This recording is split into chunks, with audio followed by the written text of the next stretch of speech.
first ever broadcast of Israeli football in the United States is coming to JLTV, the Israel Bowl 6. This Sunday, March 31st from 4 to 7 p.m. Eastern features the reigning champions, the Tel Aviv Sabres, against the 2010-11 champions, the Judean Rebels. Don't miss all the Israeli gridiron action this coming Sunday right here on JLTV.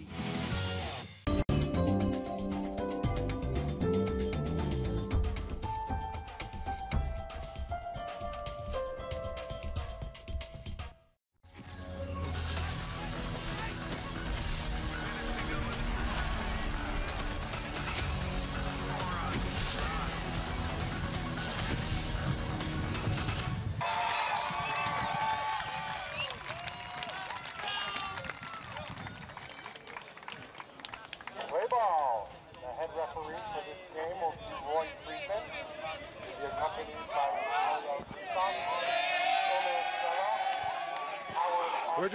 This is Steve Leibowitz, and I'm here with Keith Noble. We're just minutes away from the kickoff of the 6th annual Israel Bowl. The Tel Aviv Sabres will be facing the Judean Rebels. The teams are just a moment away. The coin flip has taken place. Keith, did you happen to notice who won the coin toss and who's going to be receiving? It looks like I believe the Rebels will be receiving the kickoff. Steve, first, it's a pleasure to be here with you this afternoon. This is the capstone of a wonderful year within the Kraft family Israel Football League. We have the Tel Aviv Sabers, the defending Israel Bowl champions, coming to play the Judean Rebels. I think that the fans are in store for an amazing day. We have on one side with Tel Aviv Sabers, perhaps the most dominant football team in IFL history, playing an upstart team in the Judean Rebels, who are led by their all-star quarterback, Danny Eastman. This is a team that can put on a lot of points. We're going to see a lot of hitting. And again, the fans at home are in store for an excellent championship game here today. We'll be talking about Danny Eastman all afternoon long. I'm sure he certainly is perhaps the most talented player we've ever had in the history of the league, and he's only 18 years old. I agree. And just went into the Israeli army about 3 days ago, and they let him out for this championship game. All right, so we're getting ready for the kickoff here. The Rebels will be kicking it. All right, the Rebels are kicking, okay. Now they have Liran Zamir. Liran Zamir is a great Best kicker in the league, without question. Best kicker in the league, and his parents actually sell watermelon about half a mile from here, and he saw the game by chance from the watermelon stand of his parents. Number one, amazing. Liran. Now, for fans looking at us, for the Tel Aviv Sabers, they had two excellent kick returners, and Brandon Fudge and Jonathan Courage. Liran Zamir about to kick off. He's waiting for the signal from the referee. And here we go. We have the kickoff on the 6th annual Israel Bowl. Wind is acting up, Keith. I don't think it'll play a factor. It could be. I tell you, special teams, both teams have excellent returners, so we'll see how they do. One of the key things you should look for are the Rebels maintaining their lanes as they're coming down with the kickoff.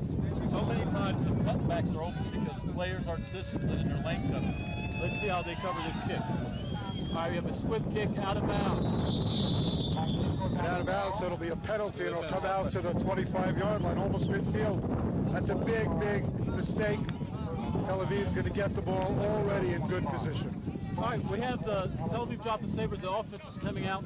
This is the #1 offense in the league, averaging well over 60 points a game. Led by quarterback Hakimi, #1, threw for over 1,200 yards, 30 touchdowns this year.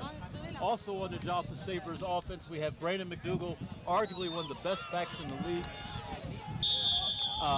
Average over 800 yards rushing, so we'll see what they look at, what kind of formation they come out in. Now, one of the things to look at, they're coming out in this half T. A lot of times they'll bring their backs out in the wheel route.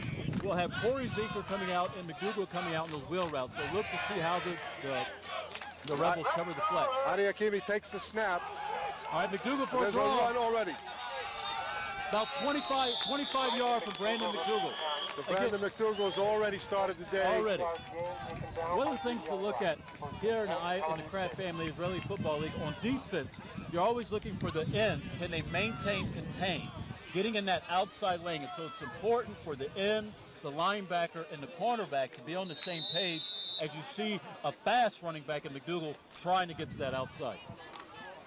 Yeah, I think they're not going to attack up the middle as much as they're going to go to the edges. But that's where they want to take advantage of that speed. All right, 1st and 10. Adi Hakimi is under center.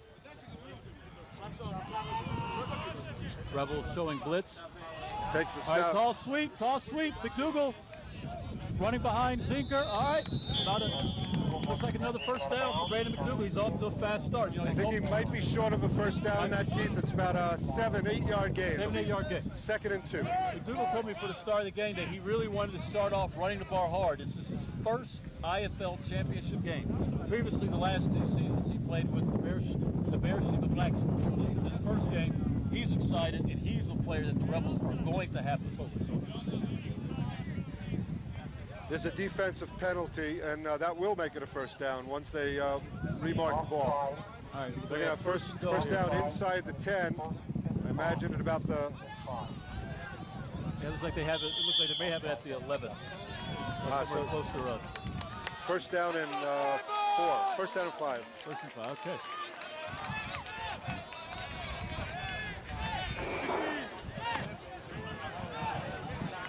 There are 3 men in the backfield behind Adi Hakimi. Nobody is split wide. No receivers are wide. Takes the snap. This one's to Zinker. Does he get through? All right, it's tackled for a short gain. Short gain. Gang tackled, so it'll be 2nd down and about 7 yards, from about the 7.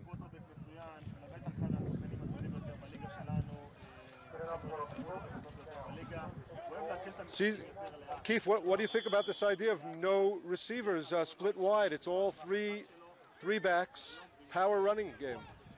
You know, Steve, the Sabres this year, led by head coach Jonathan Sharon, one of the things in playing against them, one of the things you'll see is they'll show you many different formations. They could be a power now they run have team. two split well, wide, now they're back including to 2 McDougal. split. And so they really can do whatever they want on offense. They're so disciplined. Zinker right up the middle. He's down to the 2 yard line. It'll be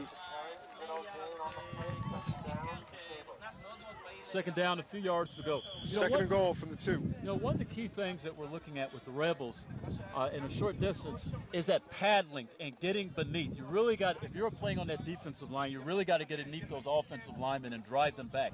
If you don't, if you give Hakimi all day, either he can pass it to Curran, or obviously you don't want to. They got to stop the lanes from McDougal and Zinker running through. So we'll see how their defensive linemen do Up the middle, they've done well. Okay, so far Hakimi rolls to the right, looking for a receiver, and he throws it away into the end zone. That'll be 3rd and goal from the 2. Yeah, you don't want to definitely take a sack in there, so it's good to get rid of the ball. Hakimi got rid of it in a safe way. Huh? He got rid of it in a safe way. Without question. So Hakimi's got 3rd and goal. They're not going to be kicking any field goals today. No. What do you expect? They'll try to throw it into the end zone or Hakimi, power it? I'll tell you this. I'm thinking they're going for power. Hakimi has led the league in 2-point conversions, short yardage distance. So he's always a threat to potentially run the ball as Can well. take it himself. Yeah, my take is that they're going to run it in. Hakimi's over center. We have motion with Curran. Handoff to McDougal. All right, we have multiple flags on the play, maybe 1 yard gain potentially. And he was forced out of bounds before the goal line. Without We'll question, wait to without see. question. We'll wait to see what the call is.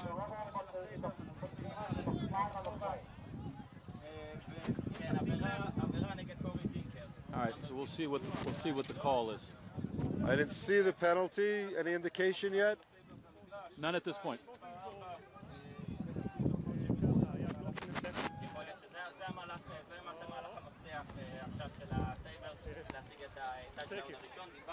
It's going to be against the defense.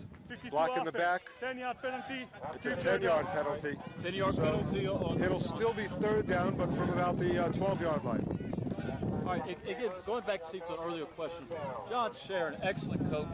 This is his 4th straight Israel Bowl. They do an excellent job of spreading the field. They want to get those speed guys in space. And so it'll be interesting to see.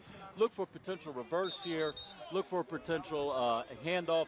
But again, having that speed that they have with Curran and McDougal. McDougal's not in right now. We have Brandon Fudge on the opposite side. Anything's possible here. He's got 4 receivers split, so this is a running, this is definitely a passing play. Hakimi's looking. Look for Fudge. In the end zone. Touchdown, Sabres. Touchdown, Banning Sabres. Fudge Brandon with the touchdown. Brandon Fudge being one of the excellent receivers the Sabres have had on this team this year.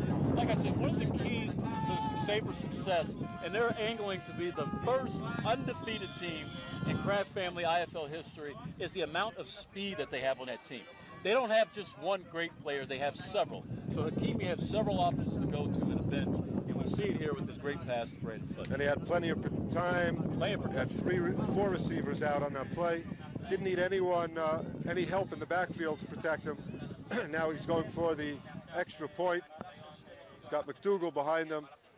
Hakimi fakes to the outside, gives it to McDougal. Spins, actually stopped. He stopped. He stopped. He stopped. We have a Uri. That was Ehud Sharon. Ehud Sharon made the stop on the 1-yard line to prevent the extra point conversion. So it'll be 6-0. Tel Aviv will be lining up for the kickoff.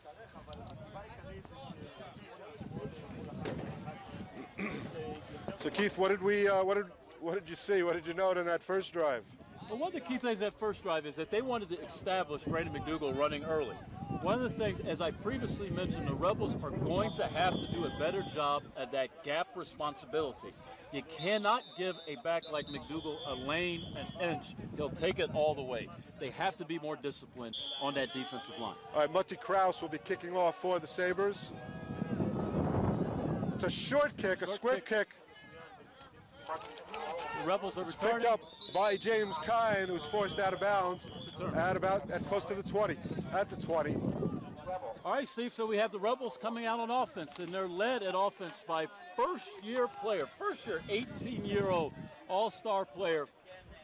I wouldn't call him a first-year player only in that he had 2 great seasons of high school football where he excelled and he was the MVP in both seasons. Well, first year within the IFL. Yeah. This kid can do it all. He can run, catch, throw. I mean, he's leading the league in all. Eastman with the ball, and he passes on the first play. Looks like we have a 4-yard gain. That was to Shai Brill for a short gain, about a 5-yard gain. So Eastman is not only going to be running today, he is going to be looking for receivers, and they're coming up in a no-huddle, hurry-up offense. Eastman is already ready for the snap. Eastman takes. Eastman looks deep. Oh! Overthrown. Once again, he was looking for Shai Brill, who's not been his top receiver, but looks like he's going to have Shai Brill quite involved in the offense today. Now, Steve, one of the things to also look at when we're talking about the Sabres on defense, they have so many players who go for ways. Both Adam Zinker, both Cordy Zinker, both Brandon Fudge, Jonathan Curran. And so they keep their best athletes on the field at all times. They're still in the no huddle, so they're trying to wear them down. They're trying to surprise the Sabres, keep them on their heels. Eastman takes the snap, and now he's looking. This is the first time he's running. He has an open receiver. And it's running down. Okay, we have about a 20-yard gain. That was David Arshafsky. Now Arshafsky, again, not one of his top receivers, but Arshafsky was wide open, and after Eastman gave him some time, he managed to find an empty spot. Eastman is already ready to take the snap again, so there's no huddle. Hurry up offense. There's no huddle. They're trying to keep the Sabres off their heels, man. Keep the no huddle. Keep those guys tired. Eastman takes the snap. He's looking at 4 different receivers. He has plenty of time. Completed to number 88. That was to James Kine, a reception by James Kine. Rebels close to a first down. Rebels have the ball in the red zone. I tell you, one of the best things it's about the 4-yard line. I don't know if it's a first down or not, Keith. Yes, it is a first down. It'll be 1st and goal. Eastman keeps the play alive. He can use his feet to keep him going. So we'll be looking at those receivers coming back, trying to get open in the plays to come. All right, Eastman's behind center. He takes the snap. And a blitz by Zinker. Again, he's in a scramble, reminding me of Fran Tarkington. He throws it. Throws it out of bounds. Throws it out of bounds. Threw it away. Incomplete pass. Again, like I said, Danny Eastman uses those feet to keep plays alive.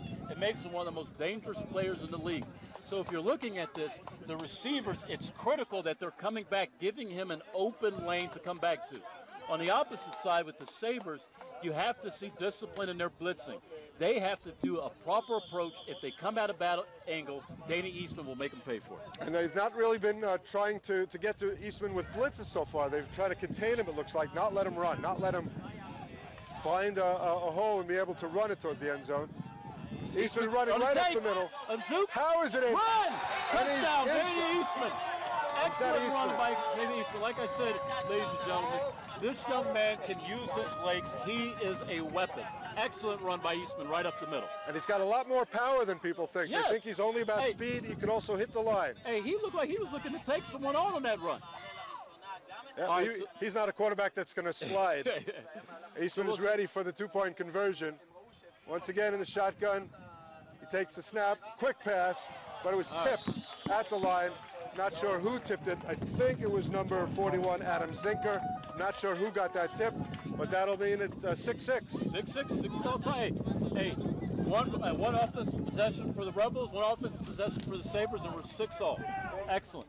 So we haven't seen much defense. What we have seen is a big surprise on the part of the Rebels, in that they've come out in this hurry-up offense, and I think they've caught the Sabres somewhat off guard. Steve, I'll tell you, having played against the Rebels this year with the Ramona Sherrill Hammers, I can tell you they have used that no-huddle offense in many games. And again, the key is Eastman and keeping those plays alive at his feet. All right, here we go with the kickoff.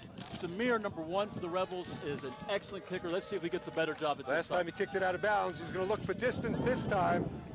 And that's the type of kick that we've gotten used to seeing from Liran Samir. And that'll put the Sabres back at the 10-yard line, where they'll have first down. Say that was a wind-aided kick on that one. He almost kicked it out of the stadium. Yeah, well, the wind might have helped him a little bit there. It seems like it's in the direction that he wants it to be going. Last time it took it out of bounds, and this time it took it all the way to the fence in the back of the goal line, the end zone. Saudi Hakimi is going to try again. This time he's trying from the 15-yard line. We'll have first down. All right, we're going to take a moment of pause here. We have wind gusts here in Jerusalem. I tell you, this is a wonderful day. It's not too hot. We were concerned about the heat in the playoffs. It's a beautiful day out here, and we'll see how the wind affects the game. Yeah, the wind may affect the passing game, the long passing game, but for the time being, it looks like both teams are going with a short game. Hakimi is behind center, takes the snap, give to McDougal. Hand off to Corey Zinker. Zeker. Excellent run by Corey. It's a gain of about 7. About 7 yards in that We run. Second and 3. I think up until now, Keith, they've had a gain on virtually every running play that they've tried, going to the right, going to the left. Up the middle, they haven't had too much success, but I think on the sides, they can run against the Rebels. It's imperative that those defensive ends are holding that gap and reading where the ball's going, and that the linebackers are reading as well. All right, Hakimi's about to take the snap. And he's dropped back to pass. Corey Zinker open, first down. They're close to a first. Zinker is a weapon, both running the ball and receiving the ball. It looks like he was stopped for about a 2-yard gain, and that'll make it third. Nope, it is a first down. First down, Steve. Just. I tell you, Corey and Adam Zinker, 2 excellent players in this league. I believe this is their 3rd year. They go both ways, offensive, defense. And in addition to McDougal, Corey is an adequate runner, can catch the ball out of the backfield. The Sabres seem to have an endless amount of talent on offense. And looking downfield, he had about 3 receivers that he could have thrown to that were open. Hakimi takes the snap. McDougal runs to the right this time. This time they managed to contain him for only about a 3-yard gain. Well, if they can hold McDougal to 3 yards on a carry, they'll be doing all right. Without question. McDougal, I said it earlier in the year, this is like your shotgun running back. He's explosive. You cannot give him an inch. So if you can keep him to several 2, 3, 4, even 5-yard gains, you're doing something. You don't want him to get that big play against your team. He was the big addition they got in the offseason. I mean, McDougal is a guy that made this team so much better than any other team in the league, at least through the regular season and the playoffs until now. Hakimi behind center. 3 backs in the backfield. Okay, looks like Jonathan Curran receives the ball. About to run for it. Still on his feet, about a 10, 15-yard run. Jonathan Curran knows how to stay on his feet. They finally brought him down after he made the first down. Yes, it is a first down. Ball's marked on about the 23-yard line. I tell you, Steve, Jonathan Curran and his brother Jordan Curran, who plays with us for Montessori, these are two excellent athletes, well coached. You know, one of the stakes of this league that we always talk about on my team, and I talk with other teams, when you wrap up defense, you have to wrap your man up. You cannot come and just hit them high. You've got to follow through with your tackle. The Rebels gave up an extra 5-6 yards on this play simply because they didn't wrap up. Hakimi with 3 backs in the backfield, no receivers wide. Hakim is trying to hit himself. He's running right, only gets about 2 yards, but there is a flag down on the play.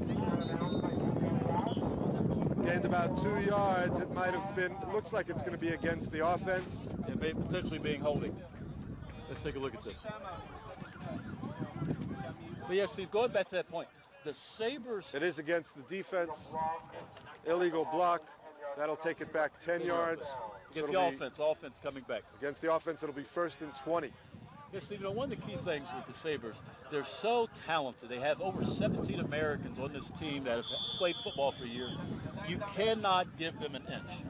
You're going to have to play excellent football, both offensively and defensively. And since the Rebels are on defense, we have to focus on wrapping up, getting a low pad level, driving those linemen back. That has got to be their goal on defense. Now they're in good shape because it's 1st and 20. They've got a long way to go to be able to move those sticks again. Hakimi takes the snap, throws to Curran. Curran tries to get outside the defender, is stopped for a short gain. Call that a 4-yard gain. Excellent coverage by the Rebels on that, excellent coverage. Good coverage, good tackling. He wrapped them up like you were suggesting, Keith. You don't want to give them a second opportunity to take the ball. They're too talented. So that'll be 2nd and 16. Look, this could be an opportunity for the Rebels to actually make a stop. If you're going to beat the Sabres, at some point you've got to stop them. I concur. You can't count on Donnie Eastman to score every time he has the ball, maybe almost every time, but not every time. You got to stop him a few times. I read 2nd and long here with the Sabres. Let's see what they're doing. Hakimi's going to look to pick it up. Hand off to Corey Zinker. Zinker is wrapped up. Tackle for a loss. A little action after the play by Zinker. Zinker likes to throw a body blow or two after the whistle. He's passionate with his run. He's passionate. Some would call it a bit dirty, but I wouldn't say that. No, he's a passionate player. But on that play, he was stopped by the Rebels' leading defensive lineman, Uriah Loberbaum, number 78, I believe. He's an excellent defensive tackle. Uriah is a central figure also in the league. He's a member of the board of directors, makes tremendous contributions to this league all year round, and he's also a good defensive player. All right, we got Brandon Fudge. Quick release. All right, he stopped. Another short gain. Once again, they contained him. Now, fourth the down. Sabres have a big problem. They have 4th and long, 4th and about 14. Let's see what they don't have a field goal kicker. They're going to have to go for it. They're too far to punt. They're going to just have to try to gain the 17 yards.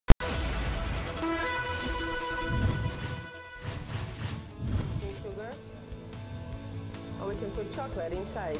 This is a festival of unity.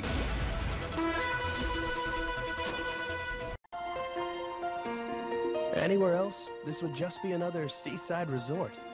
But you're in one of the most dynamic cities in the world. You're in Tel Aviv, the city that celebrates the history, the culture, the pioneering spirit of the people of Israel. There's a little bit of Israel in all of us. Come find the Israel in you.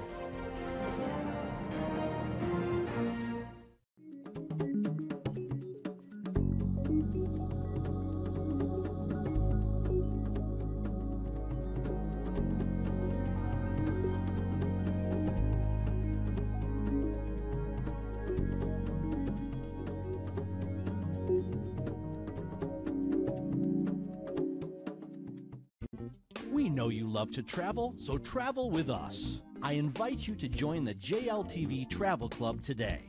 As a member of the JLTV Travel Club, you will receive monthly membership-only travel offers with special savings and value-added perks on cruises, resort stays, and tours. Several times a year, we will invite you to join us on exclusive JLTV Travel Club hosted groups on luxury cruises or tours.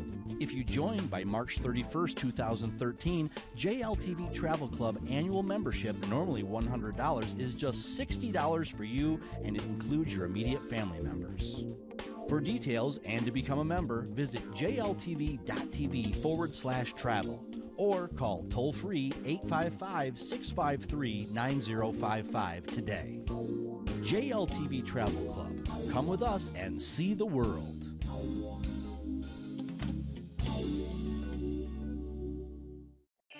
I'm Brad Pomerantz. Be sure to watch the J Report at our new time, Wednesdays prime time, only on JLTV.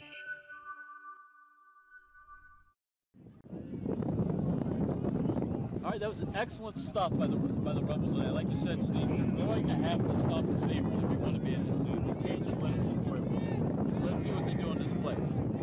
So it looks like they've made some adjustments on the Rebels. Okay, they're coming out with an empty set backfield. They have 4 receivers, 2 on each side. Let's see what we're going to do. Akimi takes the ball. He's looking. He's got getting 4 pressure, receivers getting out. Pressure. He's throwing deep. Oh, catch! Jonathan Curran catch in the red zone. Again, like I said, those Sabres, offensively, they have so much talent and speed. Here the Rebels had them 4th and long, and they gave us what arguably is probably a 20-yard pass play. It's got to be devastating for the Rebels on defense. And now their backs into the wall. It's going to be 1st and goal from the 5-yard line. 1st and goal from the 5. They had such a good chance for a stop, and they managed to get 20 yards on 4th down. All right, we have Corey Zinker as the main back in the backfield. Kimi's looking to move his receiver towards the line, and he calls timeout. There was some confusion on the offense on that play, and they called timeout.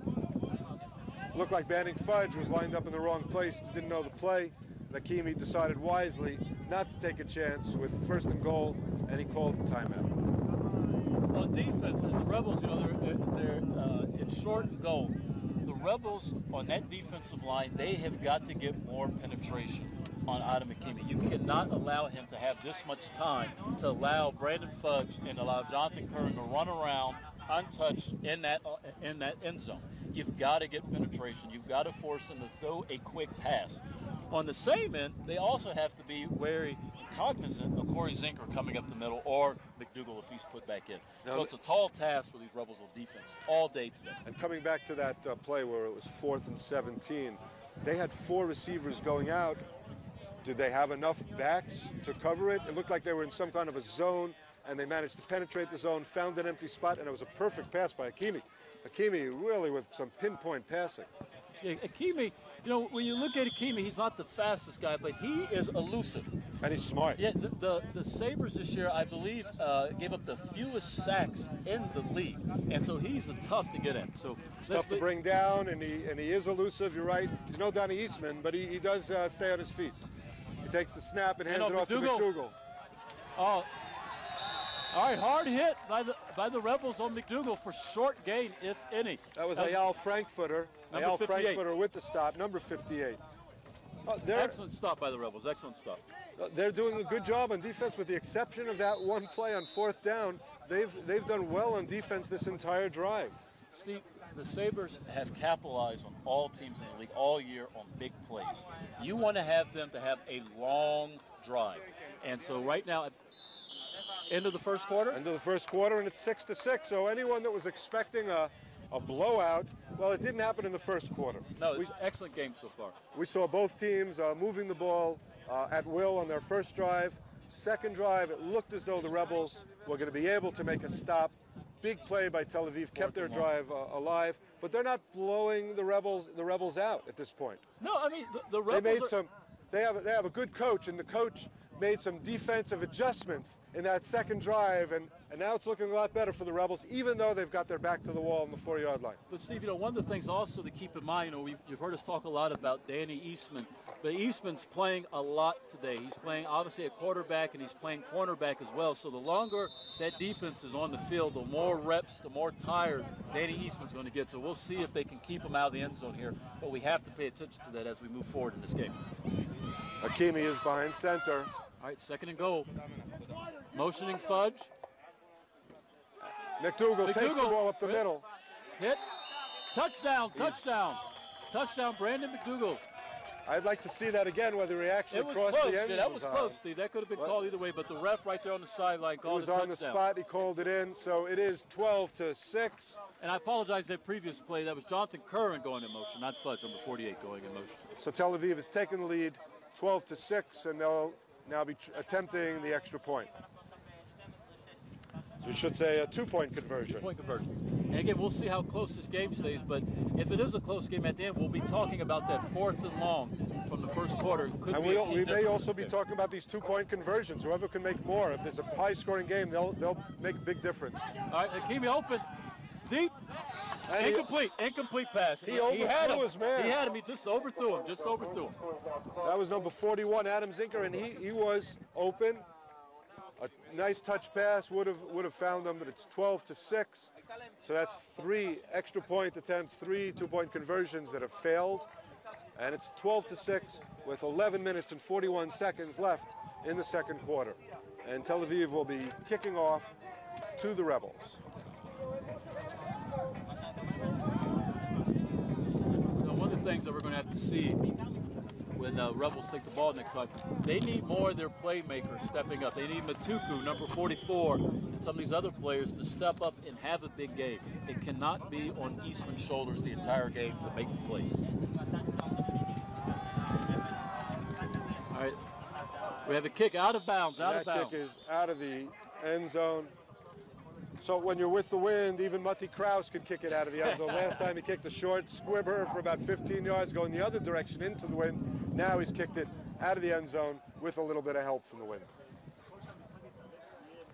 Well, Donnie Eastman walking back onto the field. We'll see. Do you think he's going to continue with the no huddle, or is he going to take it a little bit slower this drive?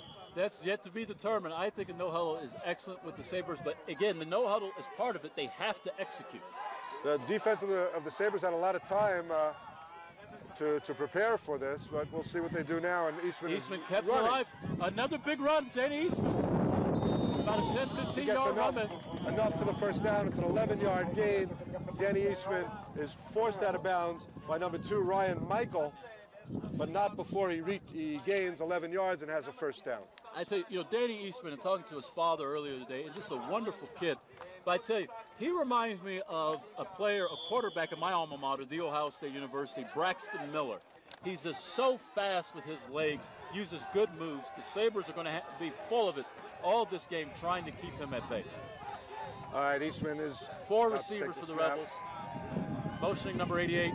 Handoff, good block. Short yardage, maybe about 2-3 yards on that handoff.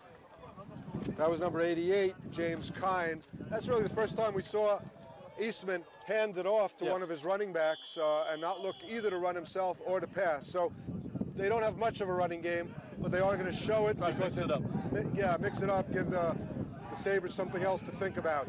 And once again, he's got 4 wide receivers. Eastman takes the snap, and he's running it himself. He gets another first down. Eastman's running. 25-yard run. Eastman is finally brought down at about the 7-yard line. I don't know what John Sharon was planning for Eastman. So far, it's not working. Eastman is basically having his way on offense. Once again, they're in the hurry up, comes straight back out. He's at the 4, first and goal. Eastman is about to take the snap. Eastman trying to go up the middle this time, using his power. This time they managed to stop him. 2-yard run, 2 or 3 yards. I tell you, this young man is simply amazing. That's the only words that come to mind. I met him for the first time on the sidelines playing flag football on the same team as my son. I said, Mikey, you want to be on a winning team? Stay with that kid. He was unstoppable in flag. He was unstoppable in high school tackle. And now he's unstoppable in the IFL. The kid could be going on someday to a college career in the United States, except for one thing. He's a religious boy. He can't play on Saturdays. He won't play on Saturdays. And he's got 3 years right now of Army service, and that's going to curtail his development as a football player.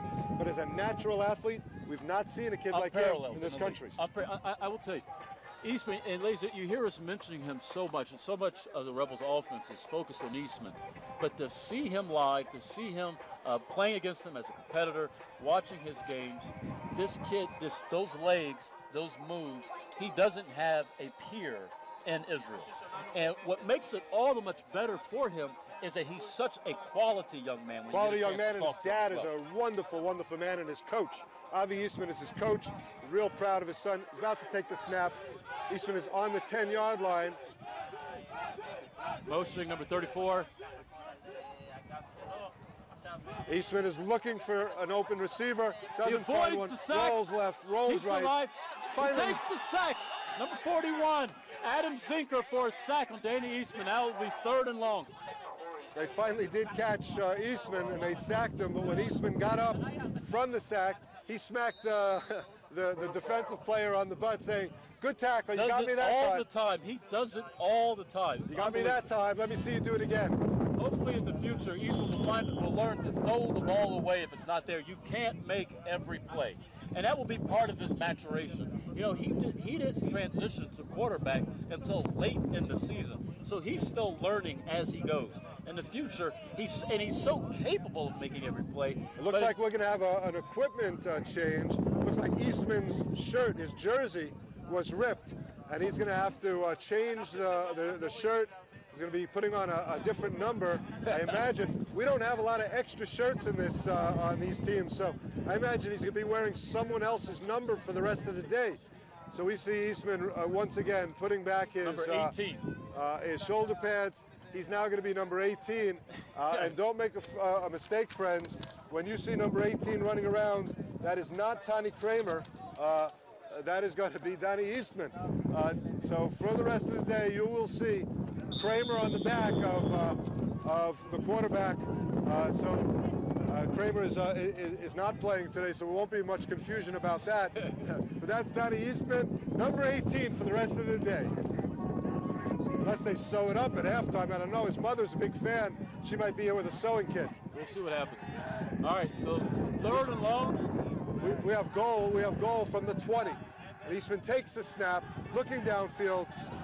He finds a receiver. Open in the end zone. Touchdown! Excellent pass. Touchdown, Danny Eastman. A perfect throw to James Kine. That was laid in there by Eastman, who is not a quarterback by naturally.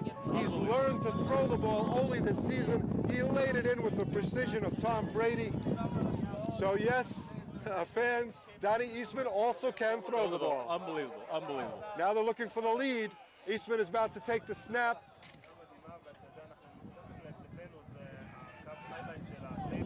Looking for an open receiver, looking to run. He's caught in the backfield. Tackle. Sabres excellent defense. That was number 11 for the Sabres on the tackle. And number 2, Michaels, also on that tackle. All right, so we're tied now at 12-all. 12-all, the Tel Aviv Sabres 12, and Danny Eastman 12. I should say Danny Eastman and the Judean Rebels. He does have a supporting cast, but all eyes are on young number 18, number 18 Danny Eastman. Nice. I tell you, those Sabres, do an excellent job of getting out in those flats and covering it. And part of that is they have experience. The Kraft family Israel Football League, ladies and gentlemen, this is the 6th year. And all throughout Israel, Israelis, young Israeli Jews, young Israeli Arabs, and others are learning the game. And so as we see the game develop, we'll see more solid execution. But the Sabres, if you're going to look at how do you want to play the game of football at the amateur level, the Sabres are an excellent team. All right, Liran Zamir with the kick. This time it's into the wind, and so it will be run out by Fudge. Fudge is looking for an opening in the lane, and he's going to have a long gainer. And Fudge is going to take it all the way into the end zone. We have a flag. We have several flags. We have several flags on the return, ladies and gentlemen. So hold your Usually that will be against the return team. Probably an illegal block downfield. Let us say, bringing that. It was an excellent run by Fudge. Excellent run by him. It is against the return team. It's against the Sabres. We'll see, though, where they get the ball. They may be in good field position. We'll see where the ball is marked. And when you look at the stats, it's not a surprise. Fudge, number 4, 2 returns for touchdowns this year, over almost 200 yards on 10 returns. So the kid is obviously dynamic on that side of the ball. The Rebels get a break on offense.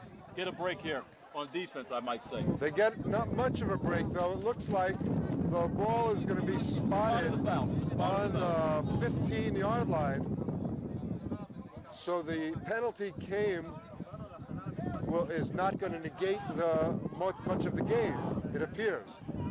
So I'm sorry. It looks like, or they'll be re-kicking. Let's wait to see what the referees decide here. The Rebels cannot continue to make those mistakes. No, Hakimi is on the field, so they have the ball. Well, It's going to be on the 27-yard line. 27-yard line. Oh, So what a break. What a break for the Rebels.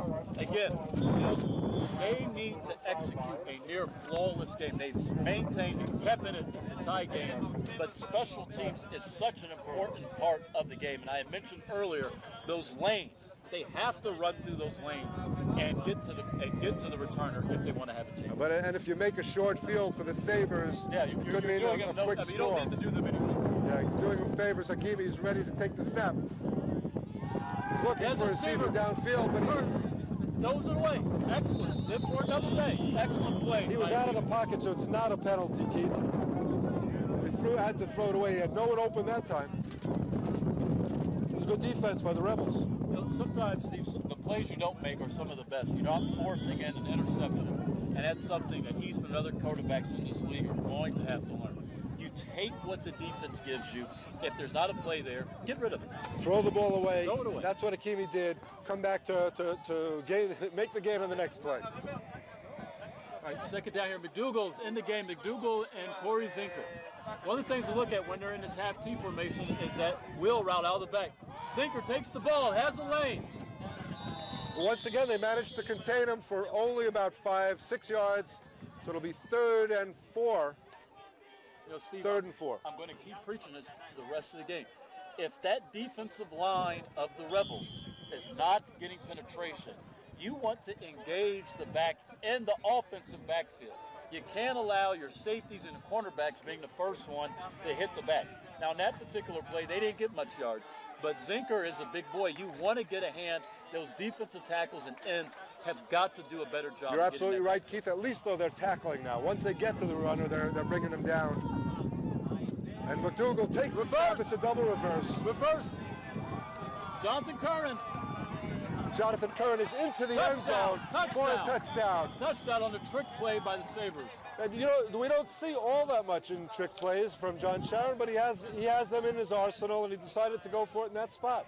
I tell you, in playing with the Ramada Sharon Hammers this year, I watched film on every team, and I will tell you, in preparing for John Sharon, he throws everything but the kitchen sink at you. And so this is one of the most offensively gifted coaches in Israel, and I've seen that play in 2 other occasions this year.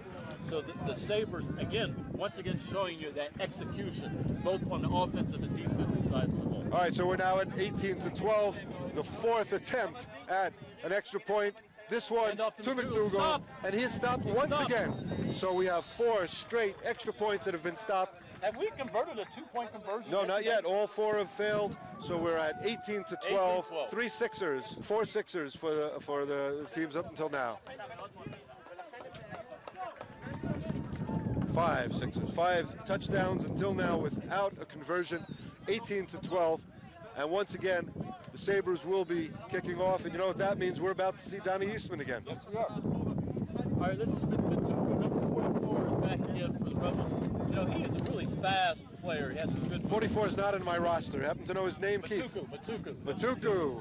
Now, I'll tell you this, ladies and gentlemen, again, when we're looking at this, is people focus on the returner, but he doesn't have a good return unless you have the players in front of him, the wedge, doing a good job on executing. It's a deep kick once again into deep in the end zone. But Matuko decides to take it out against the advice of his teammates. He was signaling his teammate that he wanted to take it out no matter what. Well, the fact is he brought it out to about the 17, so it didn't cost his team anything if he had just received it. Mental mistakes. Why take the risk of potentially getting tackled for a loss? You know, getting a fumble. If your team is not ready, you got to have better discipline. I think Matuko hasn't had much to do in this game yet. He wanted to get his shot at maybe bringing it all the way back, like he just saw the other team do. In a game this close, I would option for security and the sure thing. I would have just taken it. I was watching on the sideline, and I did notice that Coach Eastman did give him a handshake rather than a warning for deciding to take it out. So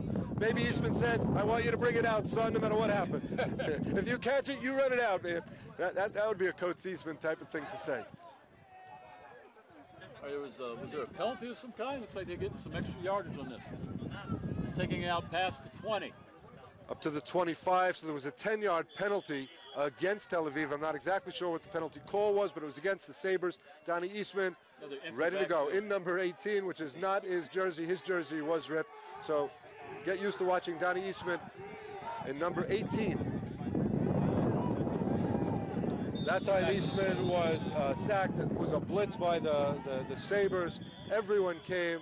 He had nowhere to run, nowhere to scramble, and he decided to eat it for a very relatively short 4-yard loss. Steve, I've been saying it all game. The game is won and lost on the line of scrimmage. And his linemen have got to give him more protection than that if they might have a chance. Period. Matuku coming in. Eastman's coming out for a play. Eastman might be shaken up. It looks like he got hit in the face. So we have number 88 in at quarterback. It's Klein. That is James Klein is the backup quarterback. Don't know how many snaps he's taken this season, not very many. But it looks like the same offense that Eastman runs, the same formation. He takes it up the middle. It gets back to the original line of scrimmage. So they'll have about 3rd and 10. And Eastman, with Kramer's shirt, number 18, is going back onto the field. Klein is staying on as a wide receiver. And Eastman has to know that he has 3rd and about 10. And so this is a big play because they definitely do not want to have to be forced to punt, give the ball back to the Sabres. Is not to shoot for the deep pass, but try to get the open man. Get positive yards on this play. Has lots of time in the pocket. Now he's scrambling. He's running down. He's it looks like he ran into his own blocker towards the end of the play, so he only got about 8 yards. My guess would be just over midfield, 4th and 2. Coach Eastman is going to say, Donnie, get me a 1st down. Go out and get it. He's not going to punt from this position. I've watched him most of his games this season. He's telling his son, go out and get me those yards, boy. And you notice with Eastman in most instances, the first guy doesn't make now we apparently have a penalty against the defense. So it'll be a 3rd down now and 5. So instead of 4th and 2, it'll be 3rd and 5. That was a penalty against the defense, a 5-yarder. I've talked a lot about the Rebels not giving the Sabres extra opportunities. Here we have the Sabres giving the Rebels more opportunities. They're giving them two shots at the 1st down now. Empty backfield. Eastman is looking downfield. He has no one open. He's into his scramble. Looks like he's being contained. An excellent block at the end of the play. Eastman again is on his feet. He's on his feet, ladies and gentlemen. 1st down, Danny Eastman again. How many yards does this young man have in the game? Down to the 17-yard line. But, you know, a mistake on it, I believe that was Corey Zinker, didn't wrap Eastman up with the hit. He tried to get a big hit and didn't wrap him up. And there was some great blocking for Eastman that time. Some people don't realize that, you know, when Eastman starts to run, his offensive team keeps playing, and they're looking for people to block. For him. But again, Zinker on that, if he would have wrapped him up, he would not have had those extra yards. Zinker likes the big hit instead of the short tackle. At that time, they've got him. Another sack. Number 33, I believe that's Randolph. Randolph with the sack. That is Jack Randolph with the sack. Well, it looks to me like they're finding ways to blitz that Eastman is not expecting. He's not able to get outside the pocket. He did have some good runs. He did manage to keep the drive alive, but they're also getting to Eastman. The Sabres led the league in sacks this year with over 26. They want to get at the ball. They're consistently doing it today. That time, Eastman just didn't get away with it. So we've got 2nd and about 20. Eastman is looking downfield. Nobody is open. Throws it short. It's incomplete. Incomplete. That ball was thrown toward number 27, R11, but it was thrown short, bounced. It's incomplete. So now we'll have 3rd and about 20. A big challenge right here for Eastman. You kept this drive alive. You want to be able to score. We've only got about less than 4 minutes left in the half. You want to be able to tie up the game at this point, not give the ball back to the Sabres with a chance to extend their lead. No question. Eastman is going to take the snap.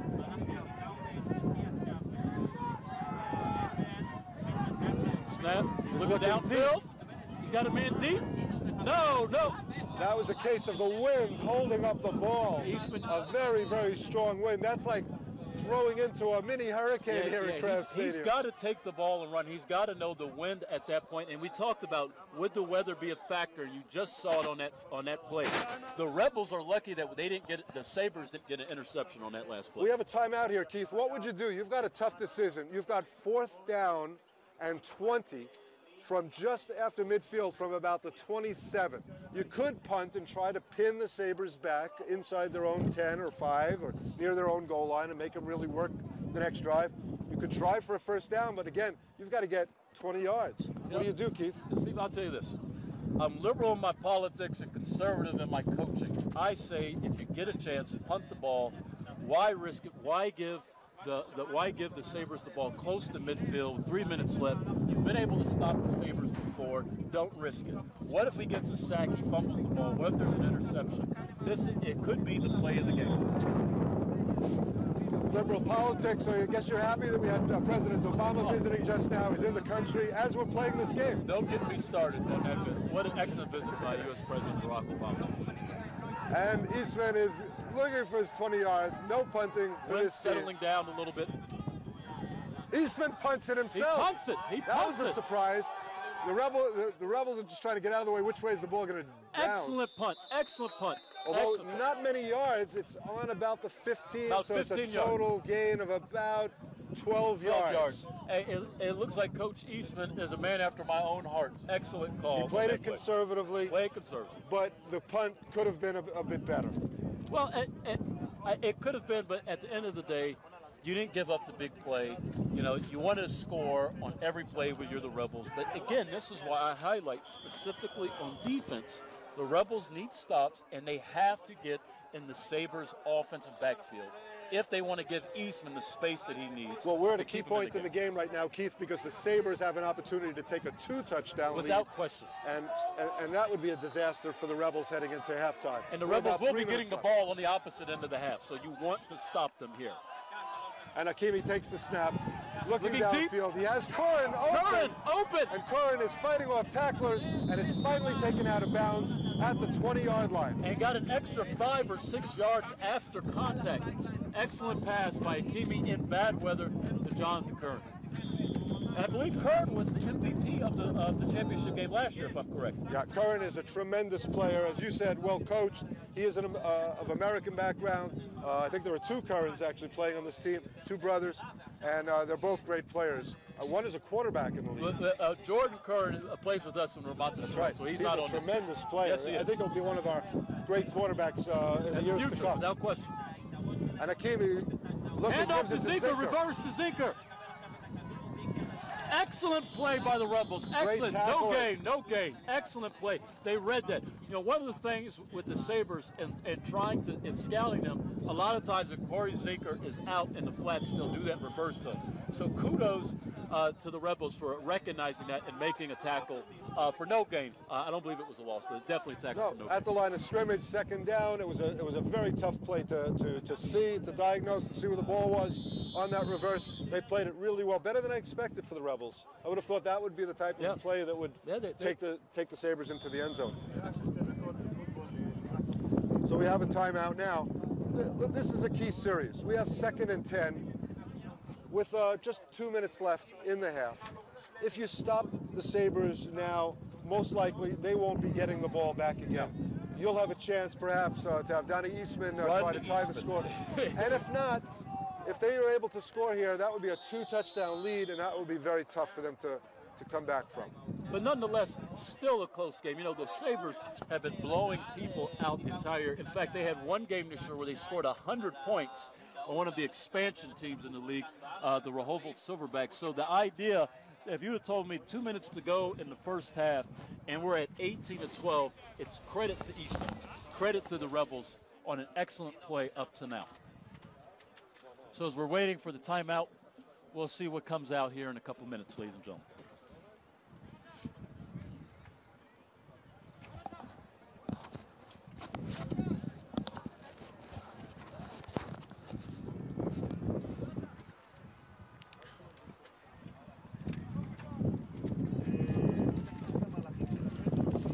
So the wind is really picking up here. The wind is blowing. I was worried about being sunburned out here today, man. This is amazing. Only in Jerusalem. All right, Hakimi is about to take the snap. We have 2nd and 10. Handoff to McDougal. He has a lane. He cuts back again. No gain, no gain, no gain. No Again, gain. excellent job on the cutback with that. Kudos, number 36, Grossman, preventing McDougal from getting. And all 8 players on the Rebels were running and and trying the whole time. Nobody took it for granted that they were getting him down. All 8 were looking for the tackle. We now have 3rd and 10. This is a big play. Hakimi is about to take the snap. To the backfield. Rolls to the right. He's looking for Curran in the end zone. Curran pushed off. He pushed off in the back of the end zone. No, I would say offensive pass interference. Curran clearly pushed off, looking to get some distance in the end zone, and therefore it's going to be against the offense. You know, it was amazing. You know, that was, you know, it looked like a good pass, but you had 2 on the opposite side. You had Corey and McDougal open on the opposite side. So he might have better options than throwing to Curran. He had someone else open. Much better options than that. I would have not passed to Curran. It is against the offense. What do you do? What do you do here, Keith? Conservative or liberal? You've got either 4th and 20 or 3rd, or either 4th and 10 or 3rd and 20. I'm taking the 4th down.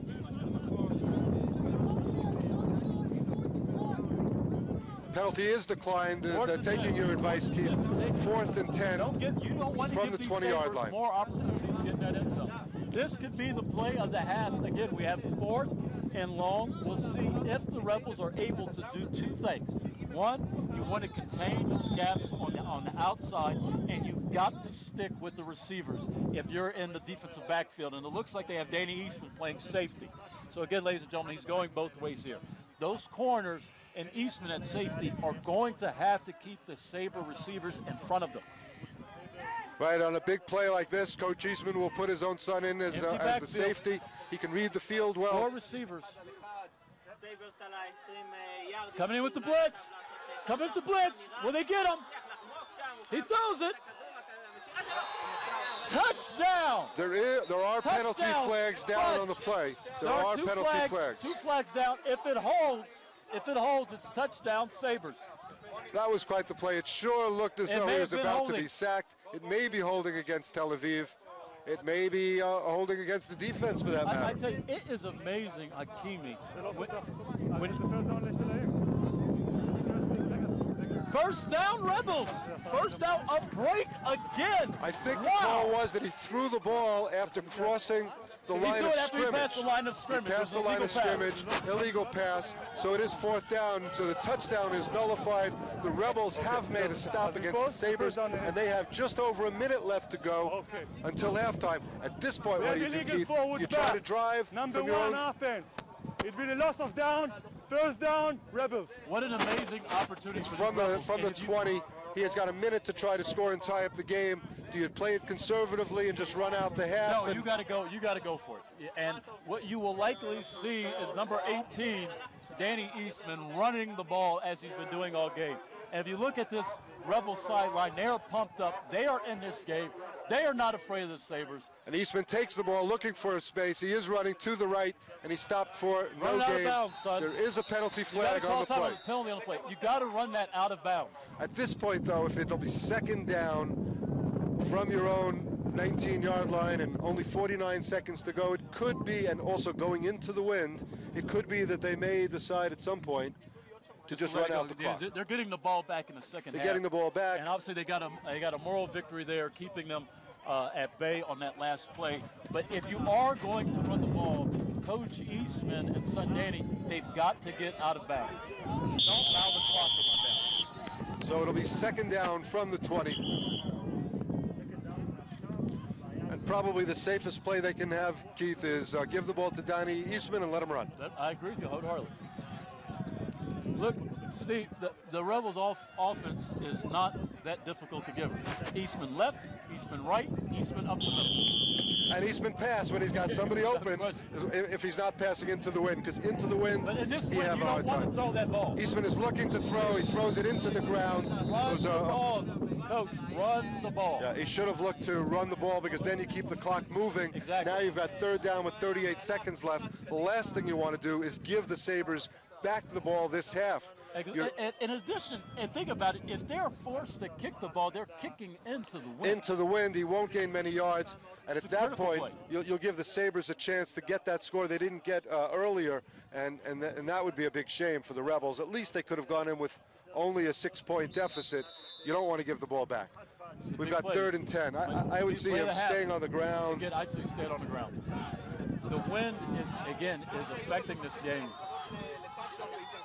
Eastman is looking at. He manages to get away from the Can he get sack. away? Does he have the leg? Ladies and gentlemen, he fumbles, but it's picked up. Recovered by number 60. Herschen. 30 seconds. Do they have a timeout? And they get the first down. They get the first extra down. yardage. 30 seconds. Positive yardage. Fumbled. The extra yardage by Alex Gandler. Alex Gandler managed to advance the ball enough for a first down. He had been stopped just short of the first down. Ladies and gentlemen, this is the IFL. And Alex Gandler picked it up, and without batting an eye, he lunged forward. I don't know if he knew where the first down marker was, but he made it to that marker, and he got them the first down. They'll have 1st and 10 from midfield with only 24 seconds to go. At this point, he's got 4 downs. 4 downs. Hey, I tell you, our fans at home in America and here in Israel are just getting a treat. This is really the IFL at its best. You have 2 great teams, great athletes, great coaching. You know, you see the weather's being affected. What an exciting game. You wouldn't have it any other way in the championship game. All right, we're at 24 seconds left. Donnie Eastman is about to take the snap. First down, midfield.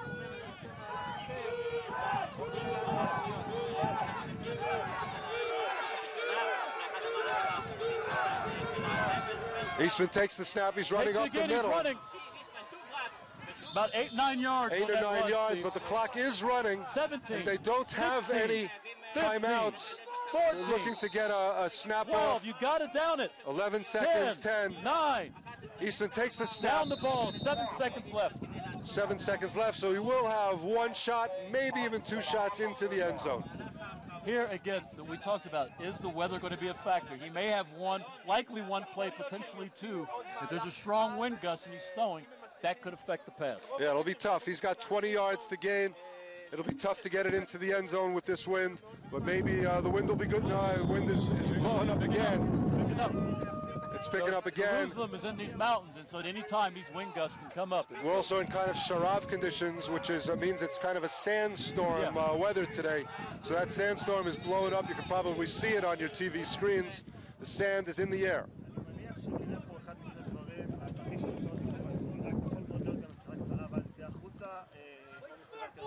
All right, so Eastman has 7.2 seconds left in the half. 1 quick pass or possibly 2 passes into the end zone. He's going to look to get a quick score or try to run it himself if he sees the opening.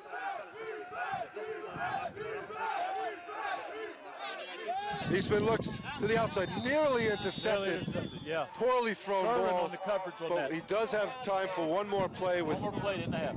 And again, if you're the Rebels on this, you got to throw it in the end zone. You don't want to throw it short. Yeah, what was the point of that pass, Keith? It was a short pass. He would have been tackled even if he'd caught it, and then the clock would have run out. Again, it shows Eastman's inexperience as a quarterback here, regardless how great he is with his legs. But again, it comes down to end the half, this last play. Let's see what they do.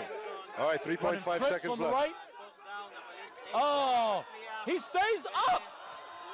Unbelievable. He throws it. He has an open touchdown. Touchdown, Danny Eastman to end the half. He kept the ball alive. He finally threw it to James Kine, throwing it, looking one way, throwing in the other direction. I don't see any flags down on the play. Are there any flags down on the play? Are there any flags? I hope that there's no flags. I'm sorry, that was such a great play. No touchdown, it's a halftime. Oh, penalty on Eastman. Couldn't quite tell what the penalty. There is a penalty beyond called. the line of scrimmage on that, but it just He threw the ball after crossing the line of I think he scrimmage. threw it after the line of scrimmage. Still, an amazing football play. A tremendous athlete. And I mean, How many times did the Sabres miss trying to tackle that young man? And if you're the Rebels, there's no shame. You're going into halftime only down 4 points. This is the big bullies, the big red machine. You've seen their best. You're only down 4, and you're going to get the ball back. So the Rebels are well positioned to come back in the next half. I'm sure they're a bit disappointed after seeing that pass. It looked like they would tie the game or even take the lead. They would have taken all that momentum into halftime. But I think you're right. The Rebels can feel very good about the fact that they're within 6 points. They stayed with the Sabres step by step. Donnie Eastman showed that he is not stoppable, not by the Sabres and not by anyone else. They moved the ball, they scored with the ball, and the Rebels' defense has also shown that they've learned some lessons and they are containing the Sabres better than they did in the first few drives. Without question. Listen, when you put this in the context, ladies and gentlemen, we still have a half to go. The Sabres have won 12 consecutive games. 11 consecutive games this year, and dating back to last year, you could argue that number is anywhere between 14 to 15 consecutive games. This year, they're averaging over 60 points a game. And with one half to go, the Sabres have only put up 18 points. And so kudos to the Rebels for containing this dynamic offense. Eastman has been amazing, but again, going in this second half, it's going to be, one, how does the weather affect passing for Eastman? Are they going to continue to get blocks, and can they hold on to the ball? For the Sabres, if my suggestion to Coach Sharon is run the ball more. Keep it out of Eastman's hands. Get 5, 6, 10-yard drives so that you're not allowing Eastman to get the ball back on offense. Own the #1 Blu-ray in America. We begin with equality.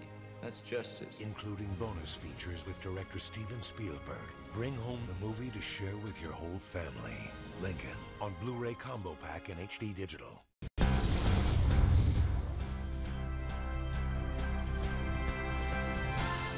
In Maccabi USA, we build Jewish pride through sports.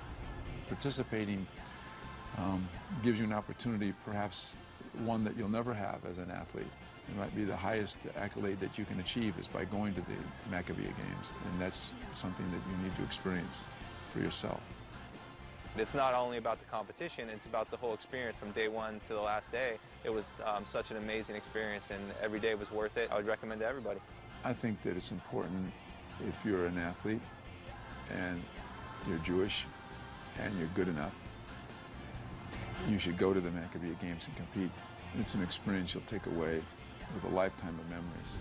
Join the Maccabi movement and be part of Team USA. Call us at 877-687-2043 or visit us at MaccabiUSA.com.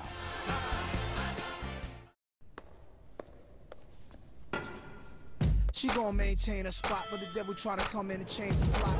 He trying to switch up the game a lot, so it's up to her to bring it from the heart.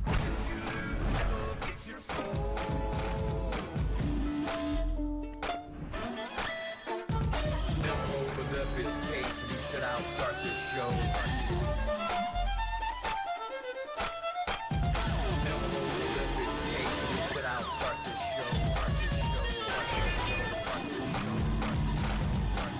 Y'all know what the business is, who the winner is, who the hip-hop violinist is. Now back from whence he came, through the violin strings, Goliath slain.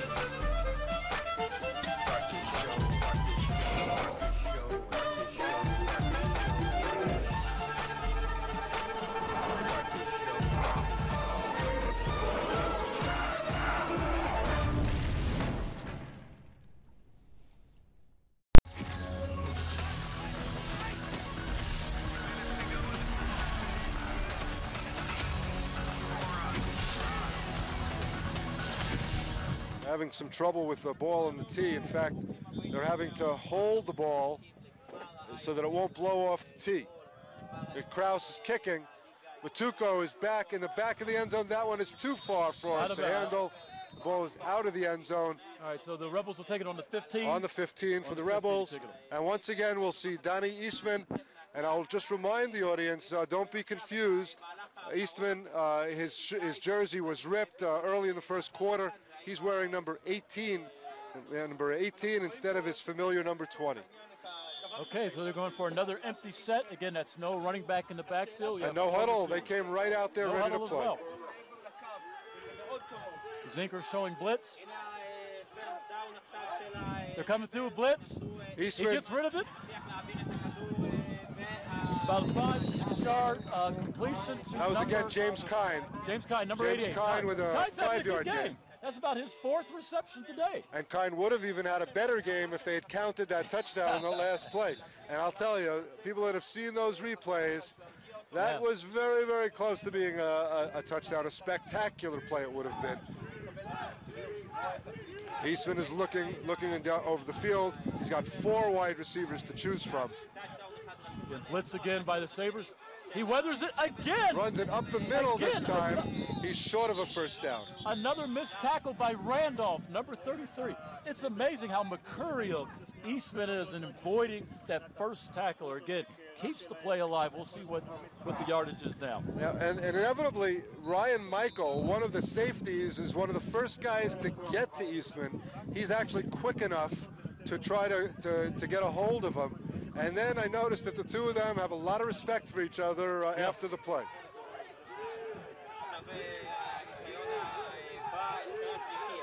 Eastman third and short. First down, Danny Eastman again. A late flag did come in, Keith. So we'll have to wait and see what that is. But if you notice, the first tackler never brings him down. No, he has to always move. Avoids it, always has to move. Excellent run. Oh, it's a face mask. That's a big penalty. That'll mark the ball all the way down to about the 22-yard line where they'll have first down. All right, the Rebels are on the march. First down.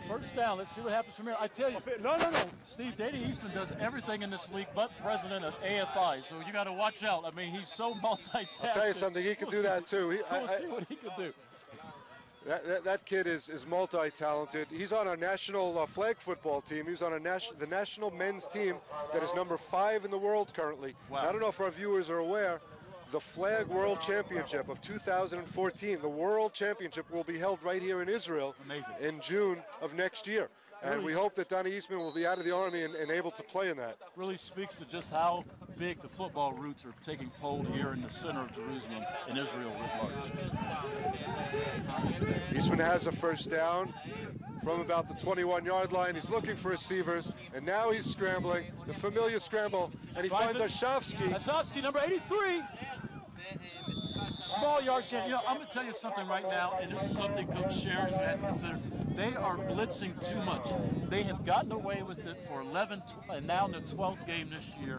But blitzing the outside linebackers, particularly with Corey Zinker, it's leaving a gaping hole in the flats that Eastman is completing passes. I think he thinks that into the wind, Eastman's going to have a hard time throwing the ball downfield. So even if he gives up a pass, it's going to be a short one. All right, second down. 2nd and 8. 88 Kines in motion. Eastman is looking to run this time, runs left. The block. Maybe with the hit, maybe about 4 or 5 yards. I think he may even have a first down. He's just about at the 11 or 12-yard line. First down, Rebels. It is a first down. Not quite first and goal. It'll be first down from the 11-yard line. That was Privilov on that. They had missed Eastman on that outside contain. Again, blitzing those linebackers. They've gotten away with it before, but against this team, you want to have an end/outside linebacker that's there reading. You need someone there to keep Eastman from running to that side, and they're not doing that now. And Eastman read it. He saw it. He saw where it was coming. He saw the defense was set up, and he went to run. It was a designed run. He's got all the time in the world. Now he's running. Runs, spins. Wow. Close. Maybe that's going to be second and 2? Yeah, this 2nd and 1, 2nd and 2, somewhere near there. And I don't want to take credit for this totally, but that is a spin move from flag football. He does that spin amazingly also in flag. That's why he's so hard to stop. But that's a patented flag football move that Donnie Eastman has perfected on the tackle football field. You know, here I was just critiquing John Sharon for blitzing the outside linebackers, D-ends. That play, they hold him, and Eastman still finds a way to get open. And he's got second down and less than a yard, 2nd and a foot from the 2-yard line. Steve, we don't have the stats in front of us, but he's got to be over 100 yards rushing this game. Eastman is doing it all. He's looking for a receiver. He's got Matiku open if he sees him, but he decides to keep it. All right, no yards. No, he may, though, have gained enough for the first down. Maybe a yard. We'll see. All he needed was about a foot for a first down. I'm not sure if he made it. That's one of the times that I'm surprised at Eastman, because he should have stuck the ball out. He should have reached out with the ball in order to get the first down. He didn't do so. He actually lost about a half a yard on the play. It's about 3rd and 1. 3rd and about a yard. Usually, you know, that extra yard can be crucial, and in that case it was, and they did not take advantage and stick the ball, extend the ball for the first. We'll see if Eastman powers it up the middle on this play. We're set. He's taking it up the middle. He does take it up the middle. He was stopped short of the end zone, but I think he has enough for the first down. First down. It is a first down. First and goal. First and goal from about the 1 foot line. If he sticks his hand out, it's a touchdown on this next play. So we'll see. We'll look at the Sabres and that defensive line. It's not talked about a lot. In particular, the middle to tackle. Can they get low? Can they drive the center off the ball? That's what's going to be key. And Eastman is very good at this, and seeing where his best opening is. Just to the left of center, just to the right of center, or right behind the center. Oh, that was a trick play. Trick play. You had Eastman walking over as though to give instructions to his receiver, and then the ball was snapped as though he was a man in motion. I don't know about that call. You're at the 1 yard line. Just take it forward and run the ball and score. Try to score with a power run. Why not put Eastman under center? Just let Eastman try to run it in. It's a loss on the play. It'll be 2nd and goal now from the 2 yard line. He's looking for a receiver. He has no one open. Now he's running. He throws it. He was in the pocket when he threw that. He was throwing towards number 88. I don't know why they would call that. Yeah, he had a man that he was throwing to. There was a man in the area. I don't know if you can. No, they're waving it off. They're waving it off. Waving it off. So we're gonna have 3rd down in about 2. 3rd and 2. I mean, coming back to that trick play at the beginning. Obviously, if it works, okay, everyone will say, "Wow, that was a great play." But you know what? 1st and goal from the 1 yard line. You got to run it up the middle. Run it right up under the center. Now we have 3rd and goal from about the 3 yard line, and now they've got their work cut out for them. 4 receivers lined up on the left. We'll see what they do here. This is a critical play. They've got to score on this drive, Steve. I can't underscore that enough. He's looking left, where his receivers were. He's caught in the backfield. He did not make got it. A yard. Forced out of bounds. 4th down coming I don't even know if he gained anything. We're going to have 4th down from about the same line of scrimmage. This is key. This is key right here, Steve. It is. And again, coming back to that first play, I mean, why lose yards on a trick play when you can just run it up the middle, take it up the gut? If you don't make it the first play, try something else. But that was a strange place to go with a trick. They're figuring out. I'm still surprised they haven't taken it up under center. You got a big Now center. they might be too far. Yeah, no, 4th and about 3. They're not going to try it this time. But let's see what Donnie Eastman has up his sleeve. A key play, as you said, 4 Keith. receivers. 6:14 left in the 3rd quarter. 18 to the Sabres, 6-12 to the Rebels. Looking for a receiver. He's hit. Hit. There is a flag down in the end zone. Hit by flag Corey in the Zinker. end zone. Hit by Corey Zinker, a blindside hit. But I don't know if that's the call. That might have been a legitimate call against the quarterback. Holding. I don't think it might be holding against a receiver. First down the Rebels again. 1st and goal for the Rebels. It'll be from about the 1 yard line. Now let's see if they try another trick play. I don't think so, Keith. Yeah. This time they're going to take it up the gut. Coach Sharon on the sidelines is irate. Yeah, well, he can be irate. He's got nobody to talk to over there. We got wind blowing everywhere here. Were we clear what the penalty was? Yeah, it was a hold. All right, Eastman again. 1st down and goal. Let's see what happens. I say he's taking it up the middle, Steve. And should take it up the gut. Eastman to the goal line. To the goal line. Stopped. A yard. Yeah, about your question before, Keith, it was a holding in the end zone against the receiver okay. of the Rebels. So that gave them the extra set. there's about a ball against the Sabres. There's about a ball length till pay dirt. I say run the second down, run it again, take it up the middle. Let them stop you.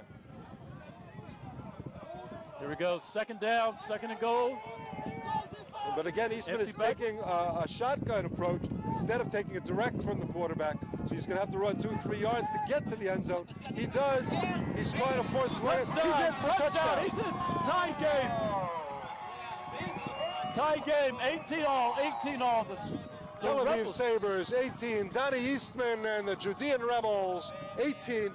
And now, if they can make this extra point, the Rebels have an opportunity to take the lead. It'll be the first one of the game, believe it or not. And so we'll see what happens. And this game has gone back and forth without lead changing. Every time there's a score to take the lead, then the other team comes back and ties it up. Now we'll see if they can make a conversion. It would be the first one made of the entire game. This is the 6th attempt. 2 points. That is correct. 2 points. 20-18. The Rebels take the lead. The Rebels take the lead. That was the number 85. Number 85, Danny Foreman. Danny Foreman gets his first reception of the day, and it was a big one. It gave them the lead, 20-18. 4 minutes, just under 5 minutes left to go in the third quarter. The Rebels are in this game, and they're leading this game, Keith. I tell you, looking at Coach Sharon, he's upset. He's upset about that call on the field. He's still arguing at the ref. We'll see here. He's got to watch himself, make sure he doesn't get a flag. He got a flag. He got a flag. Coach Sharon got a flag. He's arguing with the refs. He's still upset at that call in the end zone. And we'll see what happens from here. So we have a penalty flag before the kick. The Rebels had not even had an opportunity to kick. Flag came out.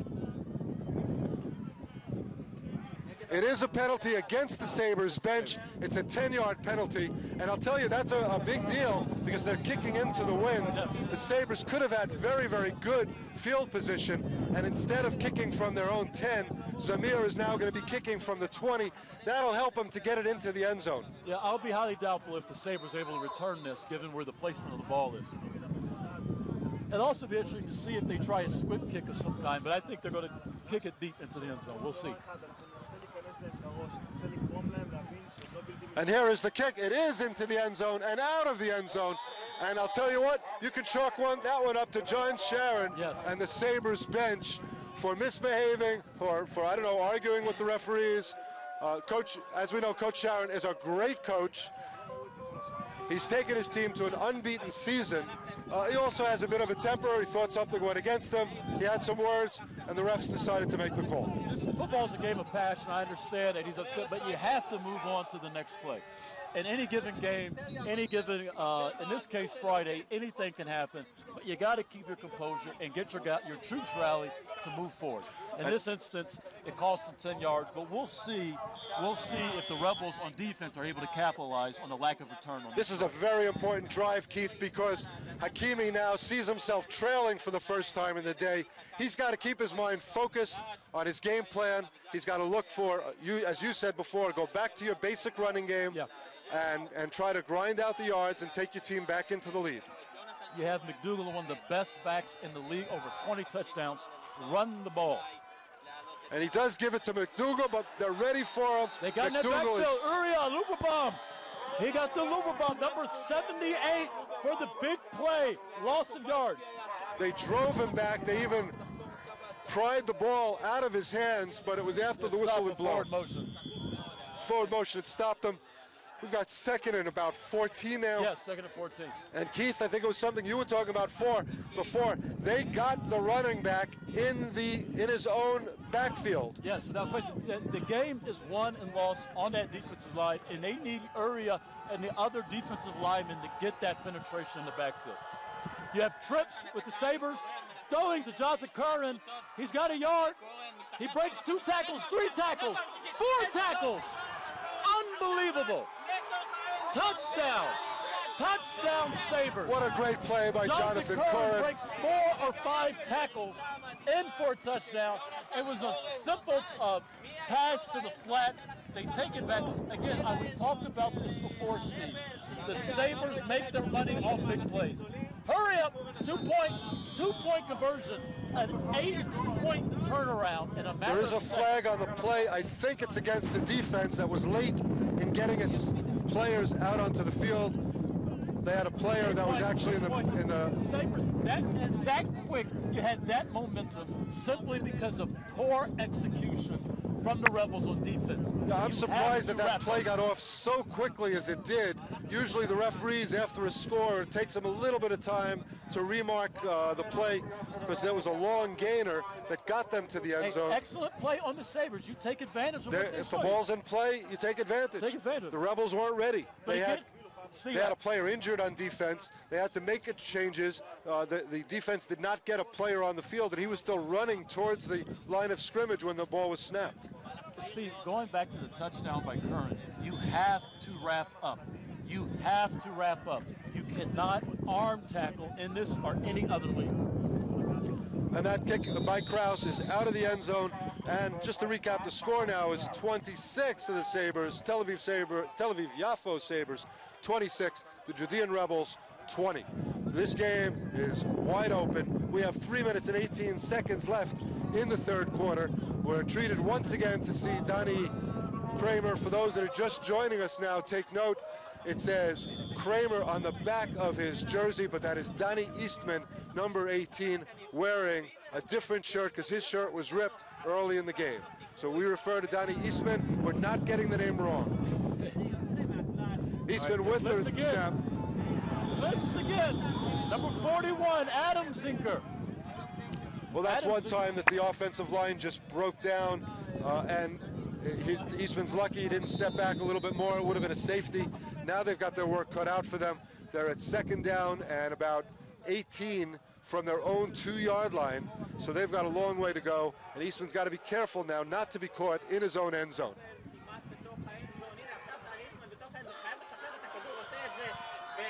Completed pass, maybe about 2 or 3 yards on that. You know, again, one of the things that you're seeing here on defense with the Sabres, they're so strong. You know, they run. That was James Kine, by the way. James Kine. They run this 2 down linemen, 2 tackles, and then 2 outside linebackers that serve as ends. And those are capped by both Zinkers, and they're getting in the backfield. In the last half, in the first half, they missed a lot. In this half, they're zeroing in on it. They've got to find a way, the Rebels, to pick up the blitz. Now we've got third down and long, a third and about 18 for Eastman. He's looking downfield. Now he takes off to run.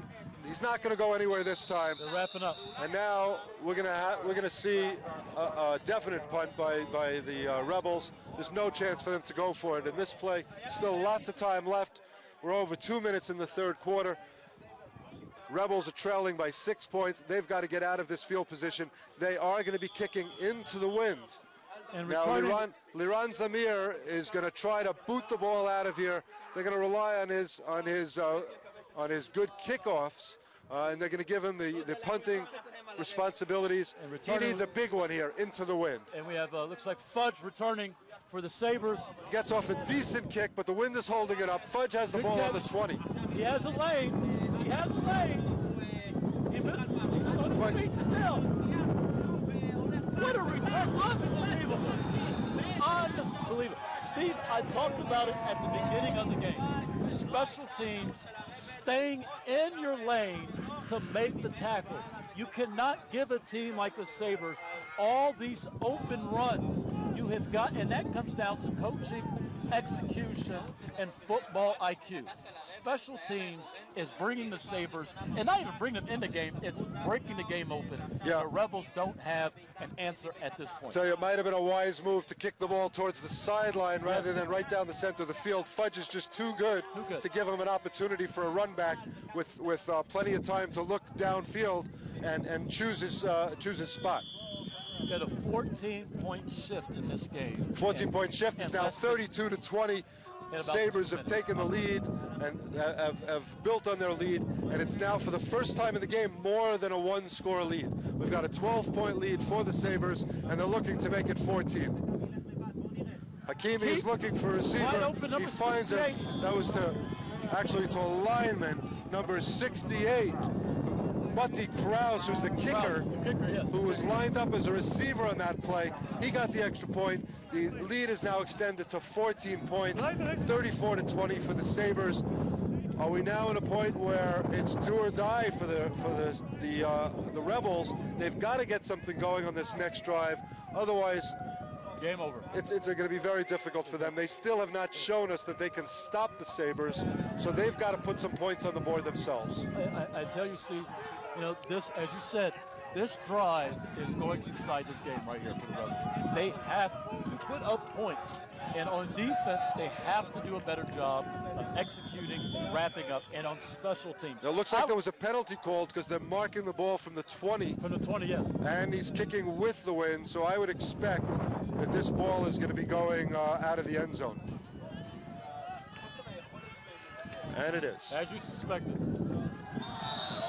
All right, Mr. Eastman. Mr. Eastman. We'll see what's going to happen next. Last drive was probably his worst drive of the day. And part of that, again, is that offensive line. They, you know, John Sharon is going to keep his foot on the neck of the Rebels. And so that offensive line and that inside receiver has got to pick up the blitz. They've got to pick it up. Sharon has been blitzing his players all year on defense. And we'll be interested to see if Adam Zinker, 41, and Corey, number 52, are they going to blitz again? All right, Donnie Eastman is about to take snap. Looks downfield, quick pass. It was deflected at the line of scrimmage, and I think it fell incomplete. 85, you got to run back. Furman, you got to run back to that. You got to give him a chance. He's got to run back towards the pass. He's got to run back towards the pass. I know it was deflected. I know the weather's bad. But sometimes the receivers have got to help the quarterback where they can. And, you know, correct me if I'm wrong, Keith, but it looks to me now that the Rebels' offense is looking kind of, you can expect what's coming next. Yeah, they're looking for Eastman to make a play as opposed to them doing it themselves. You've That's got right. to get open. It's either a short pass or Eastman running, and those are the two options. And there's Eastman running up the middle. They're clouding that middle now. Now they're clouding the middle. He only gets about 5 yards, so instead of seeing Eastman gaining the first down in his runs, we're seeing Eastman being contained. Yeah, and Steve, look at it. We're already third down. He's got third and maybe, what, 8 to go in this? And so, third and 7 or 8 to go. Look how quickly the tides of this game have changed. This is a big play coming up. Big play. If they don't get a first down, once again, they're going to have to. It looks like the quarter may end before the play gets off. At this point, it's a free play. Run it. It's a free play. Run it. That was a mistake. Mistake of the coaches. They should have gotten that play off. You're getting an extra play before the end of the quarter.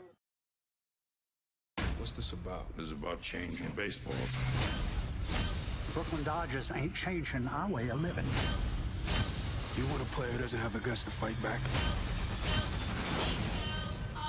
I want a player who's got the guts not to fight back.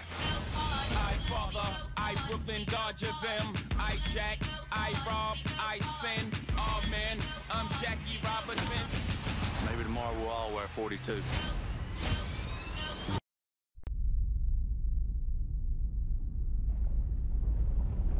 Space IL is Israel's mission to land the first Israeli spacecraft on the moon, making Israel the third country in the world to do so, following the United States and Russia. Answering the call of Google Challenge, an international contest for the group that successfully reaches the moon first. A team of outstanding young Israeli engineers and space experts have come together to leverage Israel's expertise in the field of miniaturized satellites to develop the first ever micro spacecraft that will make a soft landing and transmit images back to Earth. Our dream is to broadcast the pictures live on JLTV. We are their media sponsor. The target date is 2015. Throughout this endeavor, Space IL, in partnership with the Ramon Foundation and JLTV, will inspire a whole new generation of Israeli scientists, technologists, engineers, and mathematicians, the building blocks of the Israeli startup nation. Of equal importance is the source of national pride, placing Israel on the world stage with a positive and inspiring message of achievement.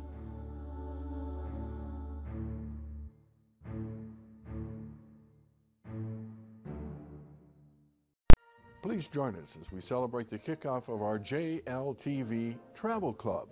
all aboard the luxurious Crystal Serenity, August 9th through the 19th. 10 days from Stockholm, Sweden to Dover, England. I'll be hosting this very special cruise as we pay honor to the Nobel Prize. Call 855-653-9055 for details and to enroll in the JLTV Travel Club. We know you like to travel, so travel along with us, JLTV. Yes, you can join our new JLTV Travel Club and save and enjoy at the same time. Although, you know, now he's going to go with the wind. Maybe it was even a plan by the Rebels. Let that quarter end. Let's go with the wind. We want to throw the ball. We're going to want to kick the ball afterwards if we have to. So we might as well have the wind at our backs for the rest of the game. Steve, I see your thinking on that, but in looking at what happened, he ran the play just after the play coming down. I just think that was a blown opportunity on the Rebels. But again, like you said, they're going to have the win. They're down 14. They have got to get this play here. They've got to get close to that first down to have a chance. The Sabres offense is opening up at this point, and so you've got to find a way to stymie it. All right, here we are, a big play now. We have third and about 12 to go.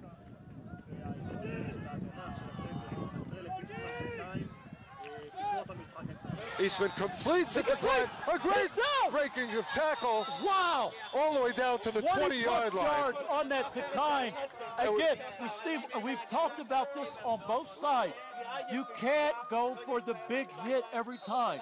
You have got to wrap up on your tackling. And if you'd wrapped him up, it would have been fourth down, and they probably would have had a punt. Now they've got a first down. And now the Rebels got the momentum back. Eastman for a 3-yard run. Again, Steve, you know, I keep sounding on this over and over again.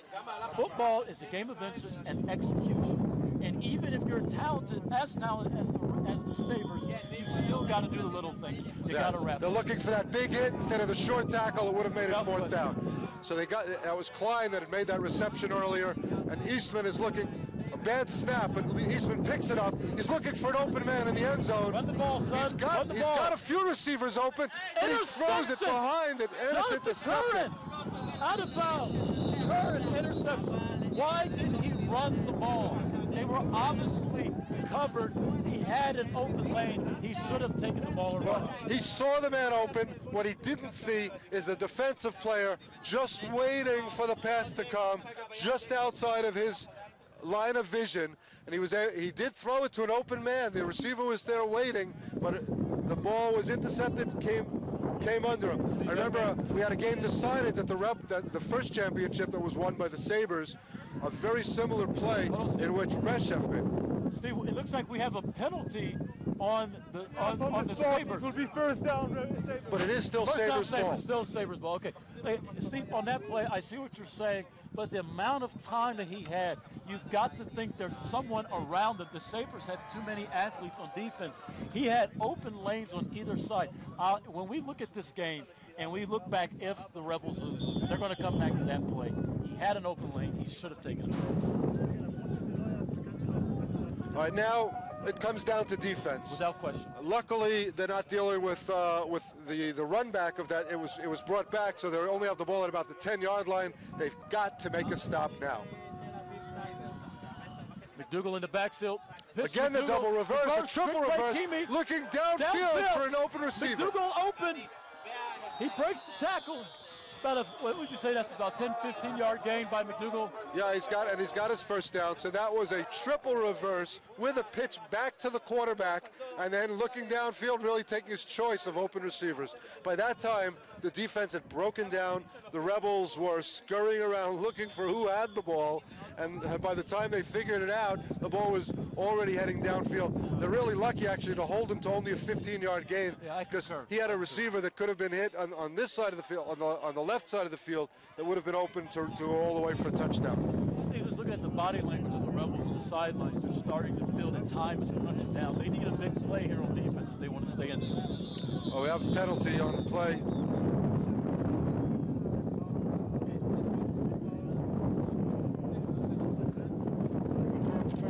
False start on the offense. So the Rebels get a bit of a break here.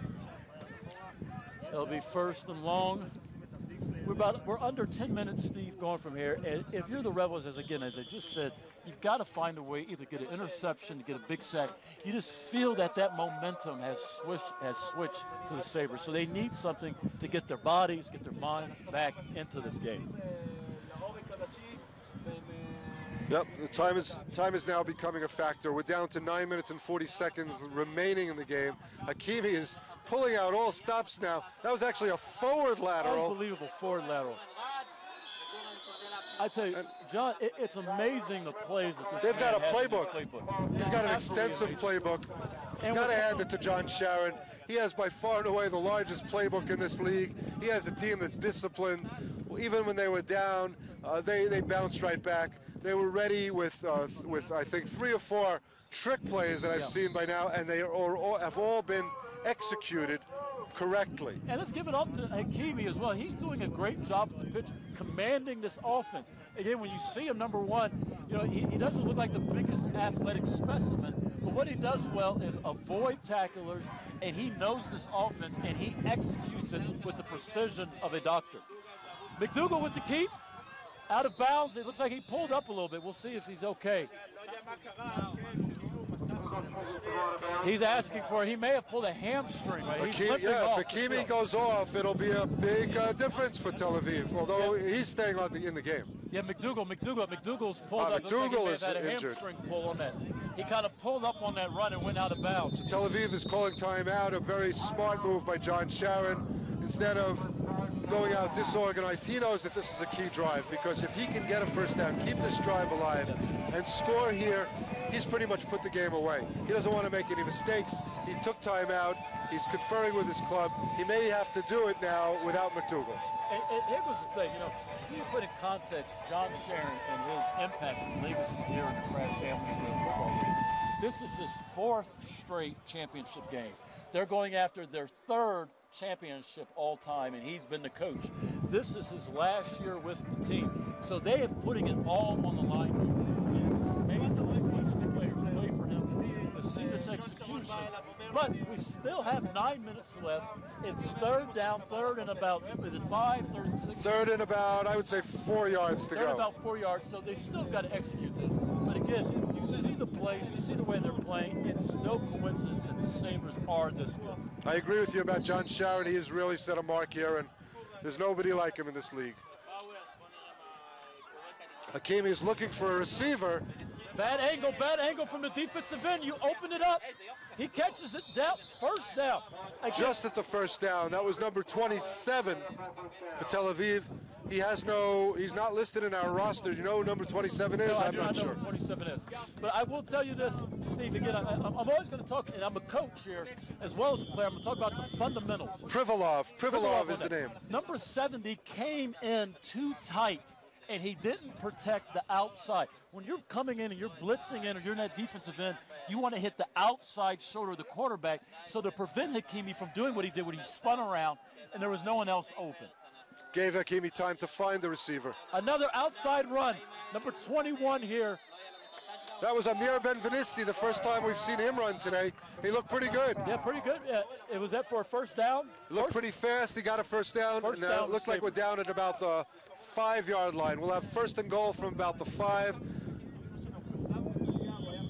I'll tell you, Steve, this is it right here. That was Mor El Harar. Mor El Harar, number 21. Steve, the Rebels have got to find it in them to make a big play. They have got to get in there and get the ball loose, get an interception, get a big sack. Get a turnover, yeah. They got to get a turnover. 8 minutes to go. Ball is in the 5. Hakimi set up. Toss to Brendan Fudge. Fudge in for a touchdown.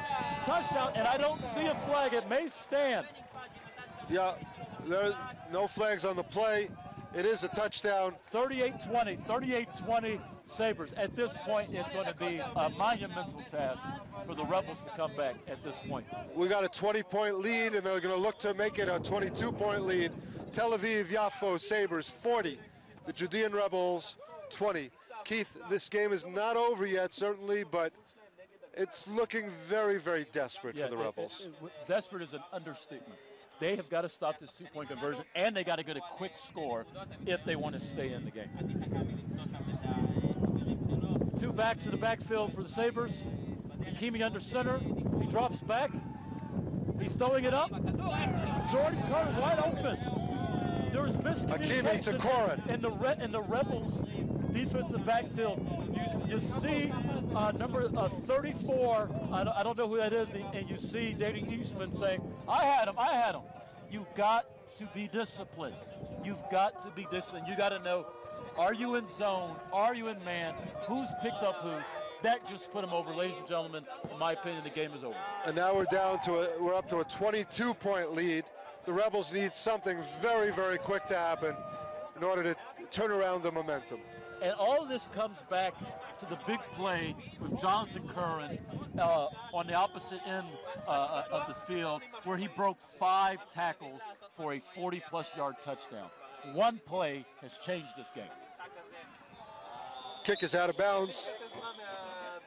And it's consequential at this point. So the Rebels will get the ball at about the 25-yard line. At least Donnie Eastman will take over with good field position. And at this point, you know what Eastman has to think about is, how do I score? How do I score quickly? One drive at a time. Who knows what's going to happen in the last 8 minutes? Right now, you've got to score. They haven't scored in quite a while since the beginning of the half. Now is their time. Football, I may have said that the game is out of reach, but the players on the Rebel side can't think that. You can't mentally begin to say, well, we did our best.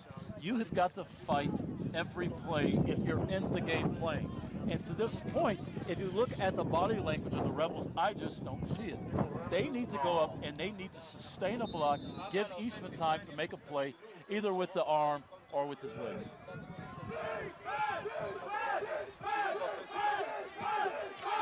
And Eastman is looking to run. He's taking it up the middle, really doing it all by himself. He didn't even get much help from his blockers that time. And again, he cannot do it himself. He needs blockers. He's a great runner. He can find the hole, but he's still got to get people hitting people in front of him. I tell you, the Sabres defense have made an adjustment clearly at halftime and have committed to not giving up the middle. They've got to find an open receiver. Eastman is looking downfield. Marchovsky. Short yardage again at this short point. to Arshofsky, and he's going to have third and about 2. 32. Third and about 2 from the 25-yard line. 83 was looking for a big play, but why did he move backwards? Move forward, son. Go north. Eastman is looking for 3 or 4 yards. He takes it himself up the middle. He may have made the first down before his forward progress was. I have a feeling this is going to be bringing out the chains. It's going to be close. Let's see where They're going to get the spot. They've got the spot down, looking across. We don't have that yellow line like they have in the NFL. Yeah, we have to guess here. I would say it's about a football length short. I mean, obviously, Steve, regardless, the Rebels have no choice but to go for it if they don't get. They're going to go for it here, of course. It's already under 7 minutes. Under 7 minutes, they have to go. Time is their enemy. In any case, they're only at about the 20-yard line, so they would be going for it. Anyway, it is fourth down and about half a yard to go. The game's over if they don't make it here, Keith. Yeah, this is the game right here. This is where it is. This is where it comes down to. You've got Luberbaum putting himself in, coming in from defense in order to provide some help as an extra blocker. And you can look to Donnie Eastman maybe to follow Uriah's wide shoulders. He's a good blocker. He's usually a defensive player. And Eastman has just got to get that yard. We know it's coming, so let's see how they execute.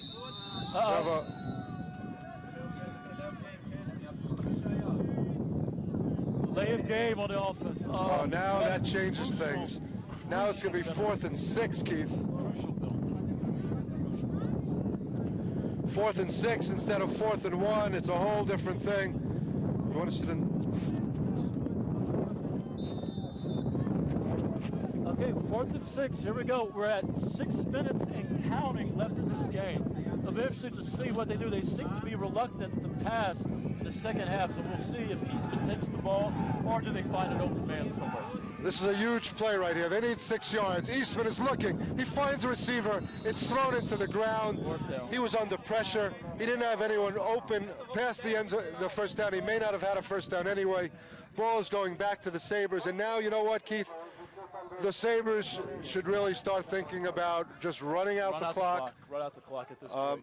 I don't think that John Sharon has done that all season. No, he has not done that. He's looking, every time that offense goes out, he's looking to score a touchdown. I understand, but at this point, the game is out of reach. That penalty, the whatever chance that the Rebels had, they lost it with that delayed game. And at this point, it's a matter of, it's inevitable. So it's a matter of what the Sabres want to do on offense. Yeah, and at this time, I think they'll keep the ball running. They're not going to try to throw any dangerous passes.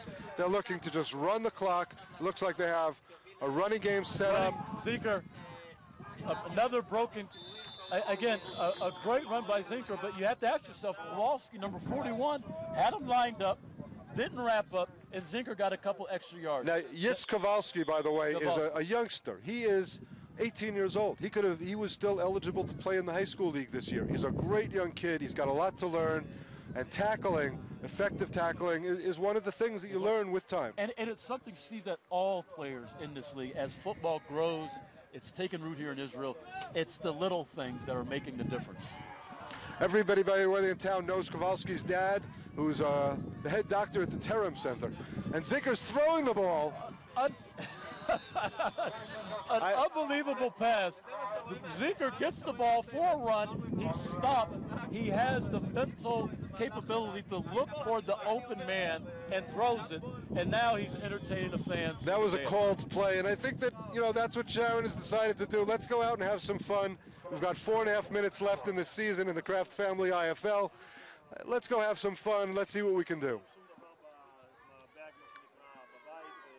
Two backs in the field. McDougal's back in with Corey Zinker.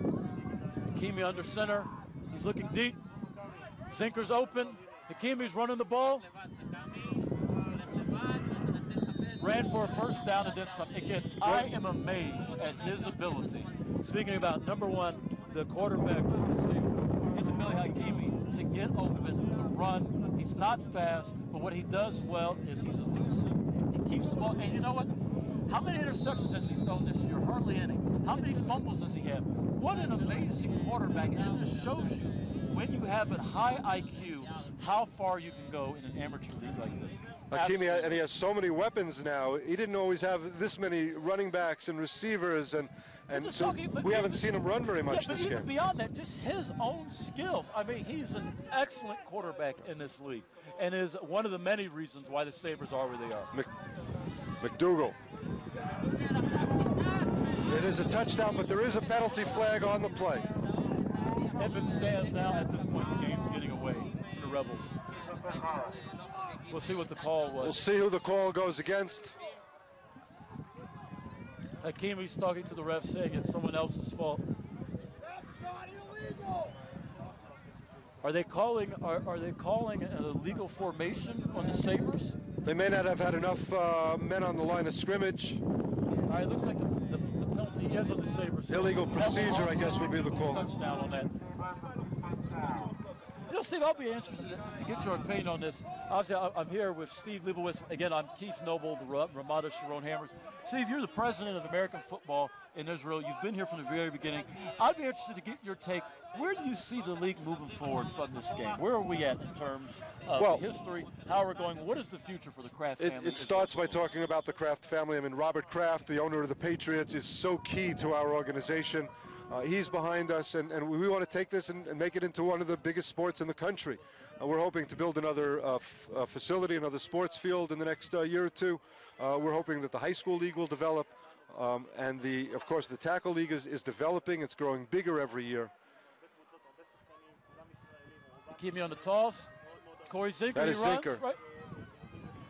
He's looking to lateral the ball. That's really showmanship. He was looking to lateral the ball after he was wrapped up, looking for someone to toss it to. He wouldn't do that if the game was still close, but with a 22-point margin, I guess everything is kosher, as they say. It's kosher. It's fun now, and I tell you, what a privilege it is to be here. This championship game. This is the 6th year of the league. We're in the heart of Jerusalem. We've had two teams that have fought. If you look out to the stands, you see representatives from other teams here. This truly puts the family in the Kraft family of Real League. And it just football is a community here.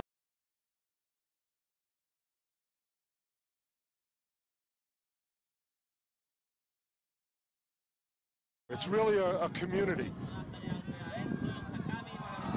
You know who broke that pass up? That was Donnie Eastman. Donnie Eastman. You know, Donnie Eastman, and looking at Donnie Eastman, this man led the league in interceptions with 9. He's such an unbelievable athlete on both the offensive and defensive side. Again, the game is out of reach here, but as a coach and as a player, I'm heartened to see that Eastman is still playing, still in it. Again, it's even on defense. Even on defense, and it really bodes well for the future of the Rebels, the future of the league. You have athletes with the heart of Donnie Eastman who are not giving up and who are going to play to the whistle on every play. He's looking to run the clock down to the 2-minute warning, and then the referees will stop the clock to give the 2 minutes. Interesting with the Sabres, it looks like they're headed on to their 3rd championship, which will be an all-time record here in the Kraft Family Israel Football League. And it'll be interesting looking at the future. As I said at the start of the broadcast, they have 17 Americans on their team, by far the most experienced team in the league, and many of those Americans are going to be leaving next year. And that's something that happens throughout the league. You have people who come in for a season and then are gone the next. And so it'll be interesting moving forward to see what happens with the Sabres. What happens next year after the Zinkers are gone, after Coach Sharon is gone, and others. It'll be interesting the future of this franchise. Hakimi is looking a lot like Donnie Eastman, except going backwards instead of forwards. Finally throws the ball away. Well, anyone who thought that they might take a knee at that point in the game is clearly wrong. They're looking to put more points up on the board. They're not looking for conservative running plays. He was looking for the end zone and couldn't find anyone open, ended up scrambling and throwing it away. Yeah, so now we have 4th down, and the Rebels actually have an opportunity to stop the Sabres. It'll be a small consolation, but I'm sure they would not like to see the Sabres score again this afternoon. Yeah, if I know John Scherer and I know this team, they're trying to put 50 points on the board, so they are going to do their best. This is a strange play coming up here. They may actually be punting, or I don't know what they're doing. They're punting from only the 20-yard line. I don't exactly understand what the strategy was there. If you're on your own 20. Yeah, at this point, he's thinking the game's over. Just why not do a running play just as easily? You weren't giving up much field position. But now Eastman will have the ball at his own 8-yard line, and he'll have the whole field to go with 1:44 left. At this point, it would feel good for the Rebels to go out with a score, but it really won't change the outcome of the game. The outcome of the game. But, you know, as a fan, you know, you get a chance to see Eastman again at his best. And let's see what he does. We're just under 2 minutes. Eastman's back. He has an open man, 85. First down, pass complete. Maybe he has 11 or 12-yard completion. That pass was to David Arshavsky. He did get enough to move the flags. It's a 10-yard gain, and he's out at the 19-yard line. The clock is running. I don't know why the clock is actually not running. He went out of bounds in the last 2 minutes, so the clock is stopped. 1:40 left. Eastman is looking to run himself. He's got some running room. He's got an open room. He's got him by the helmet. Fudge grabbed him by the helmet. There are several penalties. Oh, face mask. They've called. It looks like it was a face mask called. Face mask, grabbing him by the helmet. Zinker comes to pick him up and pat him on the back. It's been a long afternoon for Donnie Eastman. He's had a good day. I keep saying Kramer because I see it on the back of his shirt. Donnie Eastman's had a good day. I think even he is a bit fatigued at this point. I thought he had some running room, and he decided to sort of pull up and look downfield. Another flag. Okay, we just had an ejection. He's now ejected. On one of Somebody the on the sideline, number 91, Danch, has been ejected. Yeah, he's been It's not the first time that he's been ejected. So, all right, let's move forward with the game. Enough shenanigans on the side. I don't know what he did to deserve that, but it did happen. Number 91 has been ejected from the game. I guess he wanted the cameras on him for a few seconds. All right, we have 1:38. The Rebels have the ball in the red zone. We'll see if Eastman can put it in one more time. First down, first down.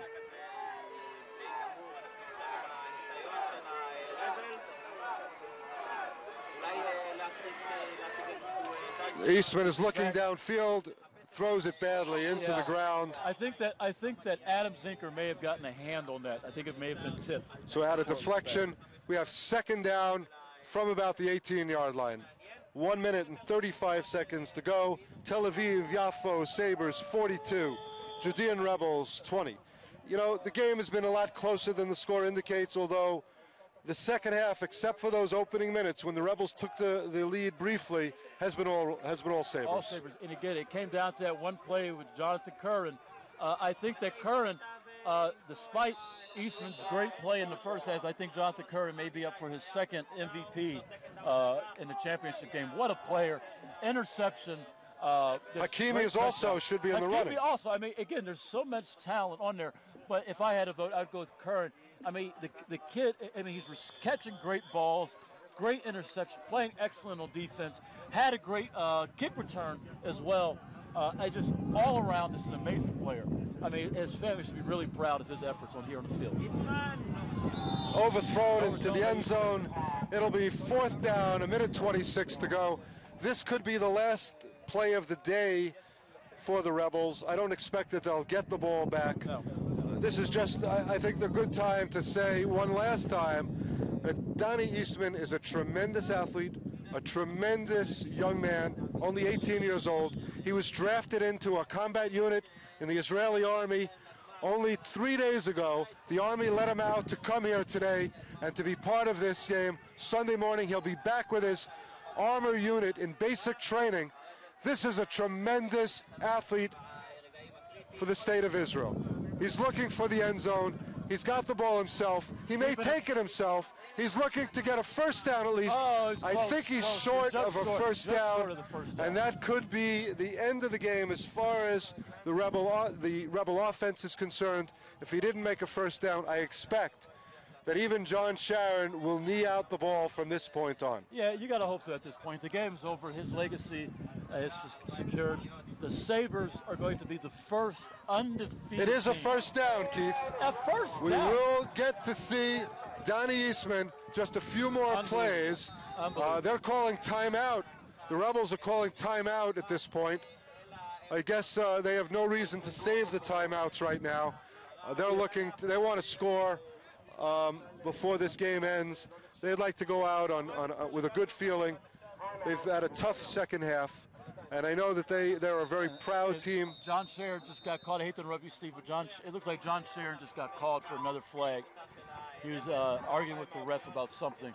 Again, you know, the emotions here in this league, though, this is an amateur league. It's in its 6th season, but being a player and a coach in the league, I just can't tell you how important, how emotionally the players are involved. You know, you have some teams that are practicing year-round.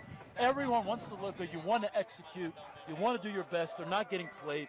And it just speaks to the spirit and passion that embodies all football players. And I'm just glad to see that at this game, even at the end, players are still fighting hard. And let's see what the Rebels do. See a different style between Coach Eastman as he's coming off and Coach Sharon. He never looks upset. He never yells at the referee. He never has a bad word for anybody, in fact. What a wonderful coach. He was the coach of my son together with Donnie Eastman in high school. And I got to say, I talked him into coming and coaching for this league, and I'm so glad that I did. Yes, he's an excellent representative for the league. I walked over to him and I said, I would love for you to be a coach. He said, what are you going to do to my life? My life is so easy now. I said, we need you, coach. But trust me, being a coach as well for the Ramada Sharon Hammers and a player, it consumes you. And, you know, and looking at this, and we're still seeing the refs. I think the refs have ejected a player from the game. Is it John Sharon that was ejected? I think it was a player. The player is ejected. But what's the point of it now? I'm not going to focus on it. Let's talk about We're in garbage time. Yeah. Why let the emotions get out of control? Yeah. I tell you, it's just amazing the amount of effort that young men all across Israel are giving to this league. You know, how many players are... John Sharon is now leaving. John Sharon has He's been ejected from the game. He's taking his bag, and he's leaving. What a shame. But, you know, Steve, look, I don't want to focus on that. Listen, this year, the league has expanded to 11 teams, and you have people all across the league that are putting their effort to build American football in this country. But the coach of the winning team in garbage time was ejected. Oh! Incomplete pass. Incomplete pass. It'll be 2nd and goal. Yeah, it's just, it's unfortunate. It's unfortunate. As far as I can tell, Eastman is also leaving Kraft Stadium. He's not waiting on the sideline for the game to end and joining his team for the celebration. John Sharon. Yeah, it's unfortunate to end his career, his legacy with that. It's just unfortunate. It's the only thing I can say. Eastman takes a vicious hit from Fudge. He was wrapped up by number 11. I think is that Randolph? We're down to the last minute, Keith. They call timeout. And the Rebels. It'll be it's 3rd down and goal. The Rebels want to call timeout. They couldn't get the attention of the referees. Now they've got the attention of the referees, and they have a timeout. You know, the shame of these ejections that they had is that this affects the players as well. You know, they don't deserve that. You don't want to take away from the victory. Keith, I can see John Sharon in the parking lot heading toward his car. Now, you said that this is his last season with the Sabres, as far as you know. He's leaving the country. He's leaving the country. Well, that's a shame because he's great for football, but I don't know what the reason is. I mean, this would have been a celebration of John Sharon's victory. He took his team to a championship, an undefeated season. Just sit out the last 2 minutes. Yeah, sit out the last 2 minutes and celebrate the victory. You know, Steve, Instead of that, he's in the parking lot. You know, Steve, it's unfortunate, but again, football is a game of emotion, and the coaches feel as well. I'm not trying to give an excuse, but look, we got a minute left. Let's see what the Rebels are able to do. They're trying to put the ball through. Eastman looks right, looks left. He avoids. He has the lane. Take it yourself. Take it in, son. He could have taken it into the end zone. Run. Flag on the play. Again, as much as he is with his legs, and we have to remind ourselves, he's not 20 years old. He's still learning the game, but he had the open lane. He had the lane for the touchdown. Take it yourself. That's not the first time in this game that he's had that lane. It's unfortunate. I think we do have a penalty. We have a personal foul for roughing the running back, or roughing the quarterback, or a late hit, let's call it. Late hit. So it will be 1st and goal. They have 4 more opportunities from the 1-yard line. Matuku leads the game. 1st down again. Let's see what happens.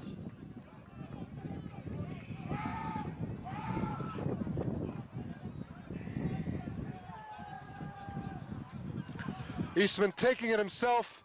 He has nowhere to go. Hit again by Fudge. Again, the clock is running. The clock is running. I think they're out. I think that's the game right there. No, he has one more timeout. He's chosen not to use it. We have another personal foul. All right, at this point, ref, I mean, let the guys. This is really a shame, Keith. Yeah, Instead of ending the game in a clean way, it's been a great game all season. Great season. Why have these unnecessary, unsportsmanlike penalties for the Sabres? The Sabres are known as a team that hits hard, that plays hard. They don't have to play dirty. There's no reason for it. It's very unfortunate.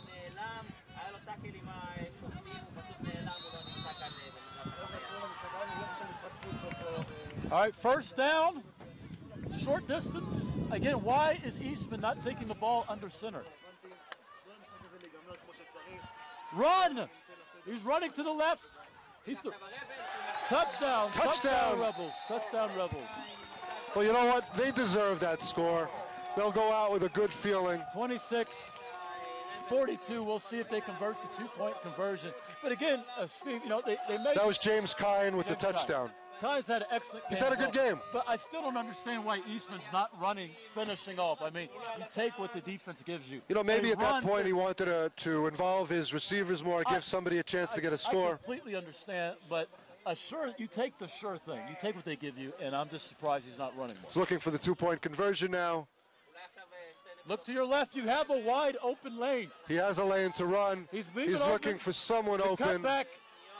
He takes it. And it's deflected out of bounds. He could have run. He could have run. Another 2 points. Look, at this point, you've got 33 seconds left. Even an onside kick is pretty much pointless. I imagine they'll try it just because they can.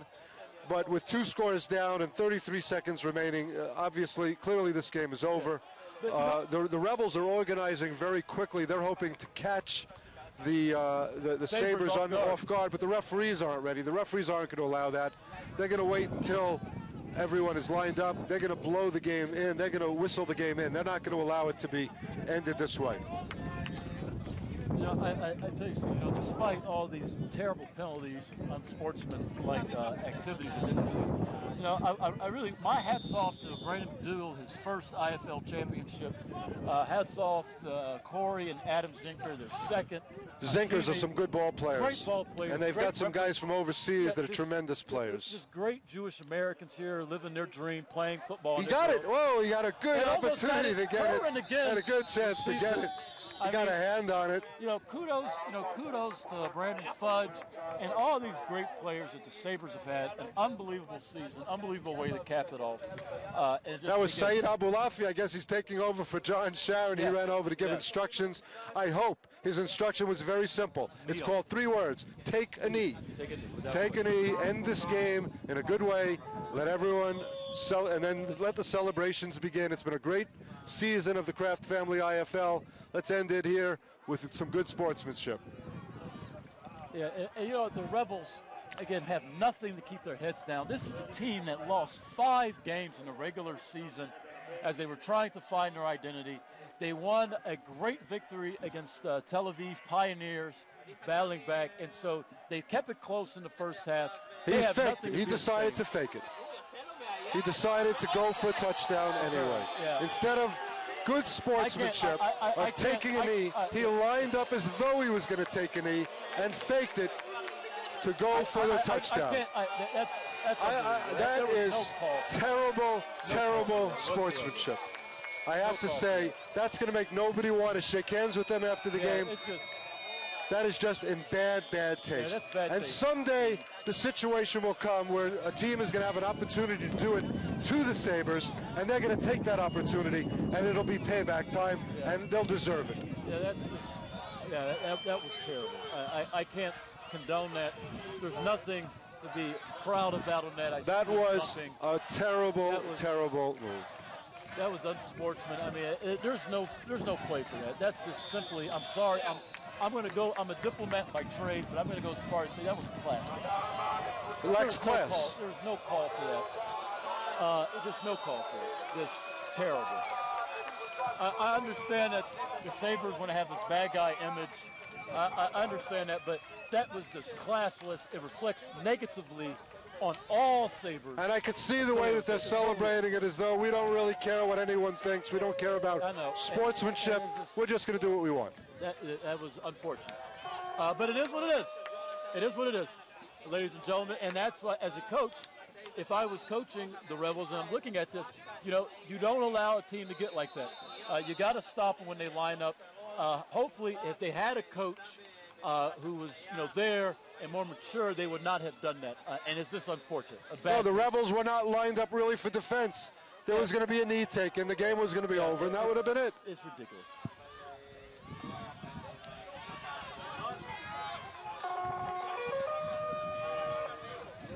Well, with 27 seconds left, the score now is 48. Tel Aviv Sabres 48 to 26. Eastman is taking it back himself. Eastman has a lane. He has a lane. Get out of bounds, son. 16 seconds left. Eastman for about 35-yard return. Again, he's just what an athlete. But it gets the with 50 seconds, 15. It's ridiculous that the game was not kneed out. Yeah.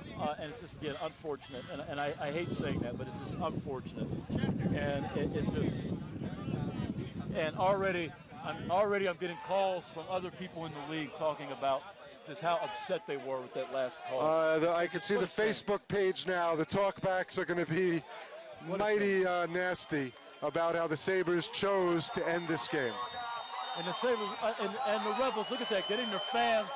I think everyone in the stadium right now that's not wearing red is cheering for the Rebels. What a great effort. What great sportsmen.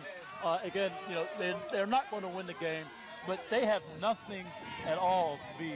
Nothing to be ashamed about. They played the game well. It did win for them, but they're going to fight to the last minute. Yeah. Now we have about 15 seconds left. The ball was marked back because of a penalty. They have first down from the 20. Only 15 seconds left. I don't think they even have any timeouts left. He throws a short pass to Klein, out of bounds. We're down to 12 seconds left.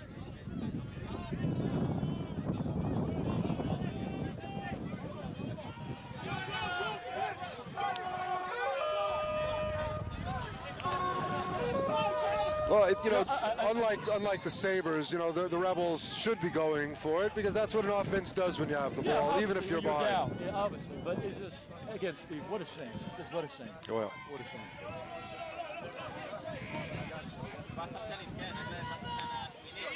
Eastman looks right, looking downfield. You have an open man, 83. And they may score again. He's out of bounds. 12 seconds left. Oh, and he throws the ball at him. See, again, Steve. But that was after there was already a penalty against him. But Steve, I'm saying this is happening now because of what the Sabres, because what the Sabres did with their coach sharing and doing this. Now you get into this. This is ridiculous, and this is what happens when you have bad sportsmanship. It builds up. We shouldn't even be in this. The game should have been over 5 minutes ago. Yeah. It's unfortunate. Unfortunate. There's no tolerance for this. And instead of that great game we were talking about for 3 quarters, the first half and into the second half, instead people are going to be talking about how the game ended. Yeah, and it's ending in a very bad taste. It reflects badly on everyone. And I just want to say for our friends watching back home in America that this does not reflect the league. This is not what the league's about, what the players about. It's unfortunate. This has been a great season. Number 83 from the Rebels was now ejected for throwing the ball. But he was throwing the ball after he was fouled on a play that it shouldn't happen. And the play shouldn't have even happened. And that's what happens when you allow these things to start. Right. And God forbid somebody gets injured in time like this. And there's no room for that in sports, in the Kraft Family Football League, or anywhere else. And it's just unfortunate. And as leaders, coaches set the example. And it reflects negatively on the Sabres, and it reflects negatively on the Rebels, and that particular one they have that do that. As a player in this league, you get upset all the time. But you've got to compose yourself and move to the next play. Oh, I think this will be the last play of the game. 3.4 seconds. They have the ball at about the 3-yard line. Donnie Eastman with his last play of the game looks for a receiver. It's deflected. And the time is up. There are no flags. The game is over. We have both teams taking the field. The Rebels congratulating their fans. Rebels are running over to the fans. The Sabres. That's a team with some class. That's a team that's showing sportsmanship. Without question. And look at the Sabres. They've just won their championship, and look at the body language. They won their championship, and the Rebels are looking like the victorious team. Yes, I mean, it just speaks to you the importance of sportsmanship. I see John Sharon has now returned to the field after the game is over. He's joined his team on the sideline, on the field now, and he'll be joining in the handshakes if there are handshakes. I'm not so sure the Rebels are going to line up to shake hands, although they're a class act. I imagine they will shake hands in any case. Listen, you begin and end with class, and that's what we're going to see here at the end. Thank you at some level. So they're lining up. The players are going through. Again, Steve, I mean, this is really the tale of 2 different halves. In the first half, you had Titans battling back and forth. Lead changes. You were thinking whoever had the ball last was going to win. The big difference in this game came down to Jonathan Curran and that big play that they had where he broke 5 tackles. The lack of execution, it gave the Sabres momentum, and once they had it, they never relinquished in the second half. And I think you could say that the Rebels were the underdogs coming into this game. They played, I would say, about as well as they can, at least in the first half. In the second half, they were overpowered. They were outclassed, certainly. And Donnie Eastman can't do it all by himself. And, they didn't get enough stops on defense. And kudos to the Sabres for making the adjustment at halftime. Because if you saw in the first half, Eastman had the open lanes up the middle the entire half. They shut that down, and in doing that, and the lack of pass protection, the Rebels were able to give Eastman in the second half. The Rebels had no answers. So the Sabres, a talented team, the best ever in terms of play in the Kraft Family Israel Football League. They prove it again. The first undefeated season, 12-0, 3 championships, 4 straight years in the Kraft Family Israel Football League. But now, as we look at the offseason and we move to year number 7, it's a big gap. We don't know what's going to happen with the Sabres. We just don't know. so many of their players are leaving, and I promise you, this is going to be a different team next year. For the Rebels, we'll look at Eastman and his ability to still be with them. As you said, Steve, he's now in the military. He's doing his conscription service. And the Rebels, if Eastman no longer is going to be able to be there game in and game out, they are going to have to find other weapons to build around. They have to rebuild. No, there's no question about it. The Sabres themselves have to find replacements for about, what, 17 guys that won't be there next year that we know of, American guys. I see that the Sabres are now lifting John Sharon on their shoulders. Their coach, who reportedly will be leaving the country after this season, but he's going out as a winner. He was ejected from the game, as we said earlier. I hope that he's calmed down and he's now celebrating with his team. I don't know exactly what set him off. It was hard to tell from up here exactly what he said to the referees that got him ejected. But you're right, he's got a legacy here. He's got 3 titles. John Sharon is certainly above in terms of the playbook that he's created and the different options that he created for his offense and for his defense. And he has the talent. He had the talented players to do what he did. I mean, again, they were the prohibitive favorites coming into the season. They never lost a game. The Rebels gave them their closest game of the regular season. They won by 14 points. Again, the Rebels, the final score doesn't reflect how close this game was during the first half. And again, I argue it came down to that momentum play with courage. But again, as you see this, you're seeing the capstone, and it looks like Fudge, they're holding Fudge up. Maybe he was the player of the game. But again, this is the capstone on a 4-year journey. Kudos to them. But again, I want to underscore the importance of winning with class and doing it the right way. And let's just hope that in the future we don't see a replay of what we saw at the end of the first half of the championship game. I think you're right that Manning Fudge was named the player of the game. He had some great plays. Curran had some great plays. I mean, really, Hakimi had plenty of weapons today. Without question.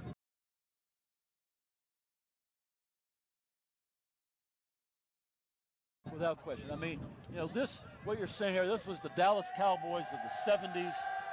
This was the Steelers of the 70s, the Niners of the 80s, the Lakers of the early 2000s. I mean, this has been a perimeter powerhouse the last 4 years. Again, kudos to them. They put together a great championship. And moving forward, in terms of who will be the next top team in this league, it's left to be determined. You think that the Pioneers, the Tel Aviv Pioneers, who lost to the Rebels in the playoff game, they may have the upper leg. Is it the Ramat Sharon Hammers? Is it going to be one of these other Jerusalem teams who are going to be able to take the mantle? Whoa! That's yet to be determined. I don't need that anymore. No. In the win, it's still not let up.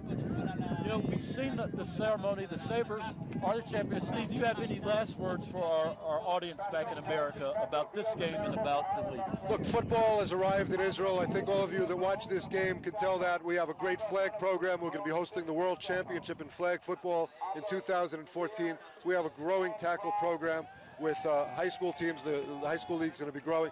We have teams in tackle football in the IFL all the way from Nahariya in the north of the country on the northern border, all the way down to Beersheba, and countries and teams all in between. We're growing, we're strengthening, we're going to continue growing, and I hope that the American Jewish community that's been watching this program will have an opportunity to get over to Israel and to see our games. And if any of you are budding football players and are looking for a place to play tackle football where you can really make an impact, come to Israel and try to join a team. Steve, I'll end with this. This has been a privilege to be associated with the Kraft Family Israel Football League for this year. Congratulations to the Sabres. The future of football in Israel is bright. It's great to see so many fans come out here today, and it's great to see that we're broadcasting. This game's going to be shown back in America. So hopefully more Americans that are coming here to Israel, American Jews and others that are coming, can participate and help the league grow. And that's what it's about. It's about making Israelis in Israel being cognizant of what we're doing and wanting to be a part of that. Keith, it's been a pleasure working with you. I'm expecting to see you out there in the championship game next year, and your Hammers, who made tremendous progress this season. They really became one of the best teams, and I know that you'll be with us for at least the next couple of years. Hey, again, Steve, it's been my pleasure as well. On behalf of Steve Leibowitz, President of American Football in Israel, and I'm Keith Noble, Defensive Coordinator and Safety for the Modest Road Hammers.